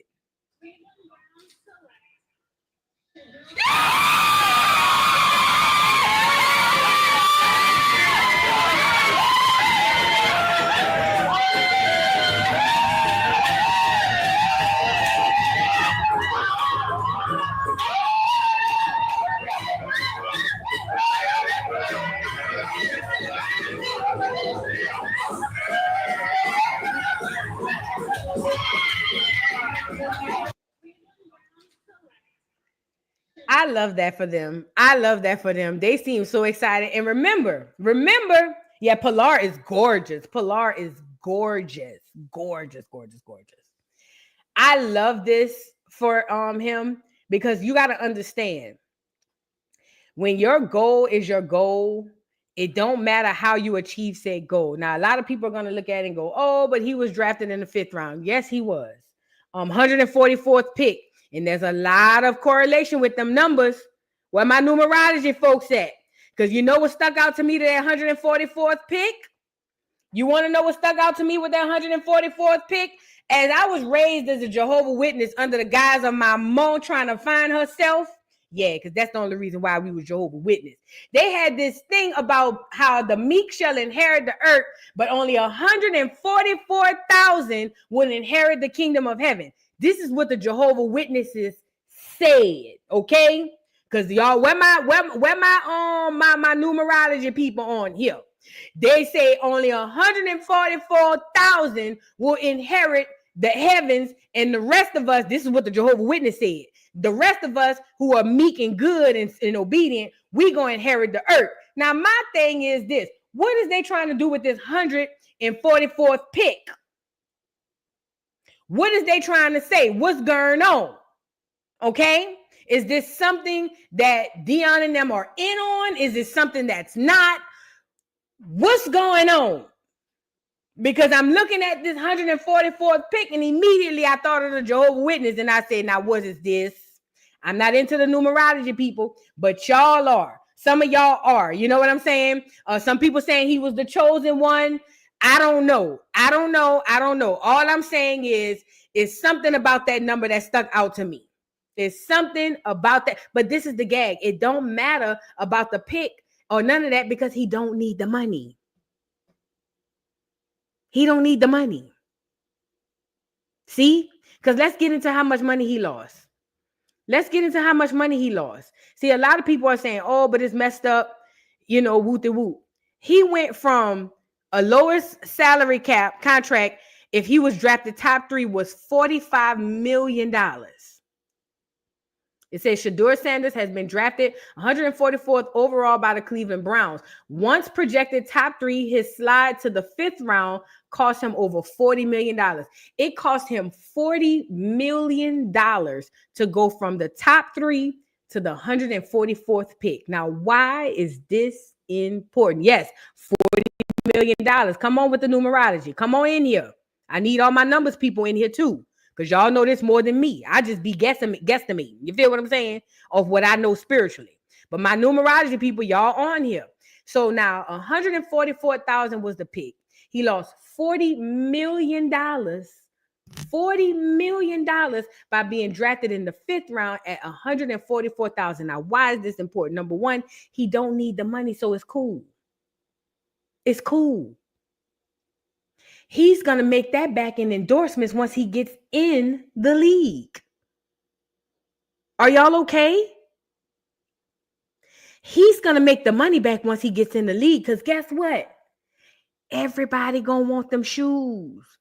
Everybody in Cleveland ain't had a good player since everybody going to want the jersey. He's going to get that back. He don't need $45 million up front. He's a millionaire walking in to the gate. Oh, and by the way, him being drafted 5th, 5th round, 144th pick, that don't mean, listen, the facts of the matter is most of your great players aren't drafted 1st round. That don't mean that this is the start of the end or anything like that. He can damn well get into the NFL and do just as good, if not better than his daddy or his brother or both of them. See, we want to celebrate the Kelsey boys. We want to celebrate Travis and his brother Kelsey, but we don't want to celebrate the Sanders boys. We got to start doing that. Put our differences and how we feel personally aside and get behind our people. He don't need the $45 million contract. They could have paid him $1 and he still would have played. He don't need it. He don't need that. He don't need that. French Coco says, Vu, none of the other Colorado players got picked up until after him. That hurt their pockets too. Yeah. None of the other Colorado players got picked up until after him. Yeah, and you know what? I'm gonna be honest, y'all. I'm gonna be completely honest. Dion used Jackson State And he used Colorado to get his boys where he got his boys. He also used Travis Hunter to do the same thing. I don't care what nobody say.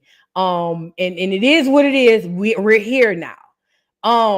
Honestly, I don't know how this is going to work for the future of Colorado, for the future of Dion, for the future of whoever. It wouldn't surprise me if some weird stuff start happening. It wouldn't surprise me if some weird stuff start happening. Keep your eyes open. Keep that third eye open. But I will say this. It's a lot that plays behind the scenes that we don't know about. And the fact that this boy was still celebrating the way that he did, still celebrating the way that he did as he should, is because it's not about the money. And that right there, listen, that right there is the freedom. That economic freedom is a threat to the masses. That is a freedom. They can't control him. They can't come in and say, hey, if you don't do this, we're going to cut your money. He don't need it.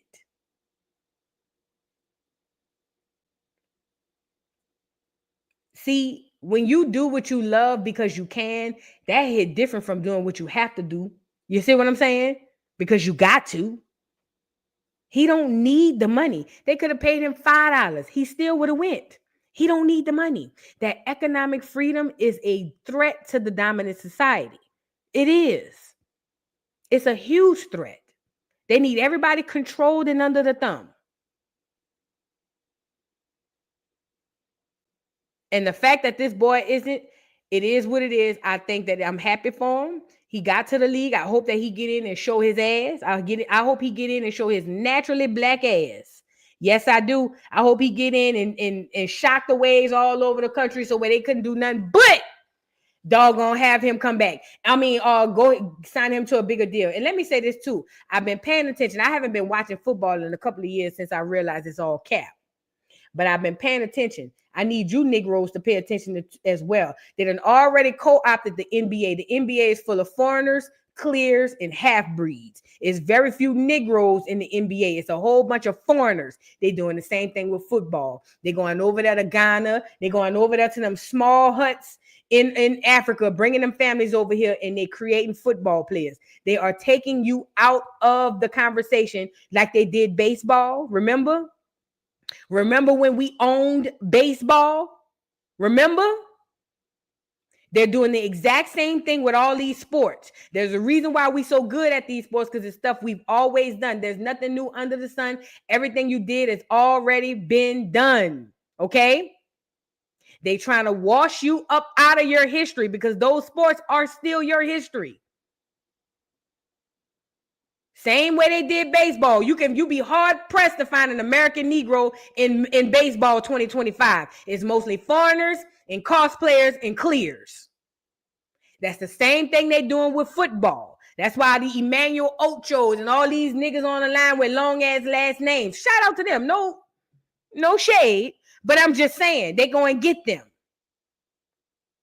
But one thing they can't duplicate and replicate, that speed of a nigga. Oh Lord. That speed of a nigga, the Jamaicans probably. Other than that, you can't replicate that. See, they going to get them to put them on the line and all of that. You feel what I'm saying? But anyway, somebody sent a super chat about this whole situation, and I want to get into it. Shadur Sanders and Skip Bayless. So this is what happened. Skip Bayless came on here and said that Tom Brady sabotaged Shadur Sanders from coming into the league. It says, and I quote, breaking report, Brady accused of sabotaging Shadur Sanders' NFL dream. Brady, who became a minority owner in the Raiders in October, is now accused by Skip Bayless of playing a role in Sanders' draft demise. It's now pretty clear Tom Brady, who mentioned Shadur, told the Raiders not to take Shadur. So basically what's happening is Skip Bayless is saying that because Tom Brady has a partial ownership in the Raiders, that he was the one who hit up the Raiders and told them not to pull Shadur, not to take Shadur. It's possible. It's possible. But I think this is higher than Tom Brady's pay raise. I think what happened with Shadur is above Tom Brady's pay grade. When I say that, I mean it's people who got more money and more importance than Tom Brady pulling the strings behind this here operation. Okay? Okay? It's people with bigger bags and bigger titles that's above this whole situation with Shadur, and they taking it. Okay? That's what I believe. So that's what Skip Bayless said. And then Tom Brady came back and said he's a clear lie. Tom Brady says he thinks Skip Bayless is an idiot for basically claiming he's the reason Las Vegas passed on Shadur Sanders. Okay, so he basically saying that's cap. I don't know why he would get on here and say this. He's a cap and hater. Let's get into a media fight. Tom Brady reportedly thinks Skip Bayless is an idiot for claiming he's the reason Las Vegas passed on Shadur Sanders. It says, not to be lost in all the hysterical media overreactions to a prospect being passed over in the draft by all 32 teams for the first 143 picks is the Doozy by the GOAT of histrionics. It says Skip Bayless. Skip might have anywhere close to, or might not have anywhere close to the platform he had when he was taking years off Stephen A. Smith's life, but he hasn't lost an inch of his self-righteous, grandiose fastball. He says, I'm so sickened and I'm so saddened over what the league has done to Shadur. Let's get into it, what he had to say. I am worn out from watching the first 3 rounds of the NFL draft, pick after pick after pick, starting with the second overall pick. I was on the edge of my seat waiting for his name to be called because he is him. He is he. He is it. He should have gone first overall. And the NFL should be ashamed of itself for what it has now done over 3 rounds of the draft. Can I say this as well? Do not let, this is Skip Bayless. He's a analyst. He used to be with ESPN with Stephen A. Smith and all that stuff. He's the one who told Shannon Sharpe to put your glasses back on. He the one who punked big old Shannon. That's who he is, in case people don't know. But let's really be clear about this. Do not for one think when a clear person talk about how great a black person is at any sport that they are saying that because they really care about the person. They look at you niggers as cattle.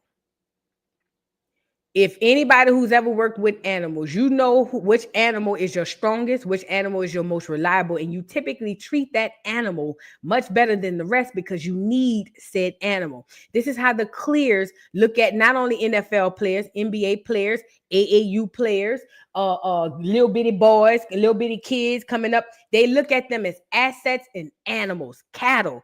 Oh my God, I see something in this kid. This kid can make us money. Oh my God, this kid can do great things that can help us ultimately. That's where the so-called love comes from these clears. These clears don't give a damn about, you think he give a damn about Shadur Sanders? He don't give a damn.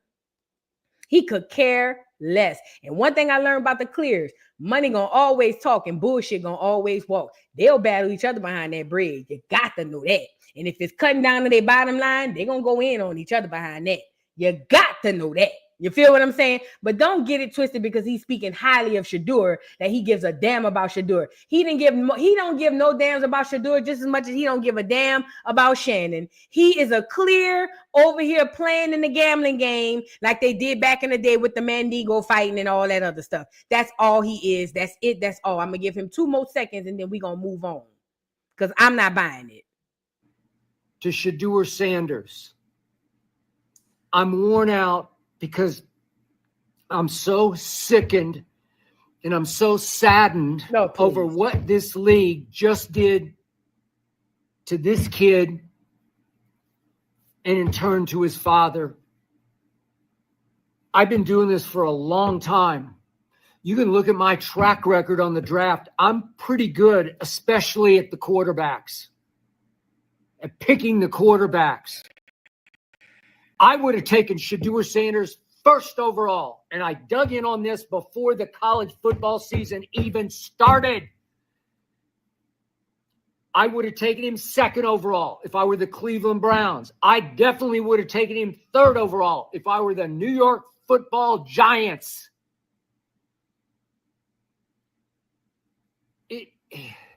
it was outrageously obvious that he's the best thrower of the football in the draft. He's the best pure passer in the draft. He's the toughest college quarterback I have ever witnessed. Over and over, watched every snap he took. Yeah, I'm tired of hearing that, you pale bastard. What Skip was trying to say is, they wrong for not picking Shedeur because it's gonna hurt somebody bottom line, and he's a good buck. He's a good old strong healthy buck. You feel what I'm saying? That's what he was trying to say. I don't buy nothing that Skip Bayless say. He's a clear crypt keeper if you ask me. Okay. It says there are the parents of missing children begging for the same. What is this? Who wrote this article? Personally, I think every team until Cleveland 5.144 took a pass on Sanders because they judge him by the way everyone in every walk of life gets evaluated every day. You can be high maintenance only if how hard you are to deal with is in direct proportion to how much you produce. Manny Ramirez was a gigantic pain in the ass who, when he was faking a hamstring injury to get a weekend off, was knocking a middle-aged traveling secretaries to the floor. Who wrote this messy ass article? Get a weekend off was knocking middle-aged traveling secretaries to the floor for not producing tickets for him within the 30 minutes notice. But he had 100 RBIs by mid-August every year, so he got away with it. I think what this person is trying to say is, people around here saying that he's playing hardball and he's cocky, but at the end of the day, the industry and the league puts up with it when it benefits them. Now, I don't know who he talking about knocking down secretaries and all of that stuff. I didn't click on the article for all of that, okay? I clicked on the article to show Skip basically on here blaming his hero, Tom Brady. You know, Skip loved him a good Brady. His hero, Tom Brady, for sabotaging Shedeur. This is bigger than Brady. This is front office. This is the powers that be. These are the hidden hand. This is the people behind the scenes that's doing this. This is bigger than Tom Brady. Tom Brady don't hold the cards. He just don't. Don't get me wrong. They probably asked him about who they should get and all that stuff. And he could have possibly said it, but I just don't see that he had that type of But Tom Brady said Skip Bayless is an idiot and he don't know what the hell he talking about. Hold on. Okay, this is the same thing of him accused of sabotaging, whatever. Like I said, I don't think Tom Brady is doing that. But ultimately, these are the facts. These are the facts. Hold on, let me scroll down. Oh, I'm not on my page. Let me go to my page. These are the facts. With Shadur Sanders, y'all, I'm happy that he was drafted. I'm rooting for all my people. Right, wrong, or indifferent. Whatever issues I have on them, we'll deal with it on the bike end. But ultimately, I'm rooting for Shedeur and his brother. I hope that they get in and do their big one. I hope that they have a legacy, leading long life. It wouldn't surprise me. I ain't gonna speak it on them. But just know, stranger things are going to start to happen. Just so you know, stranger things. Meet me back over here. Strange things are gonna start happening. Watch what I know. I'm gonna just leave it at that because I don't want to overdo too much. But with that being said, hold on, let me read a couple more super chats. Shout out to everybody in the building, man, for y'all coming Joce with me. Deborah Coleman, thank you for the super chat. Copeland, I'm sorry. Y'all know Vu's expertise is research. She can't help it. Hashtag nasty. Can't. I got a degree in research. So when I be wanting to see tapes and things like that from research, just know I'm very trained in research. Okay. Thank you so much, Nikki Lately, for being a member for 3 months. The Masons and Boulay lineage runs deep. I wonder if Shannon Sharpe is one because we know Diddy is dating young. Seems like a ritual. Now, that Mason ritual and all that lineage stuff do run deep. It wouldn't surprise me if Dion is one of them Freemasons. He was a preacher. Who knows?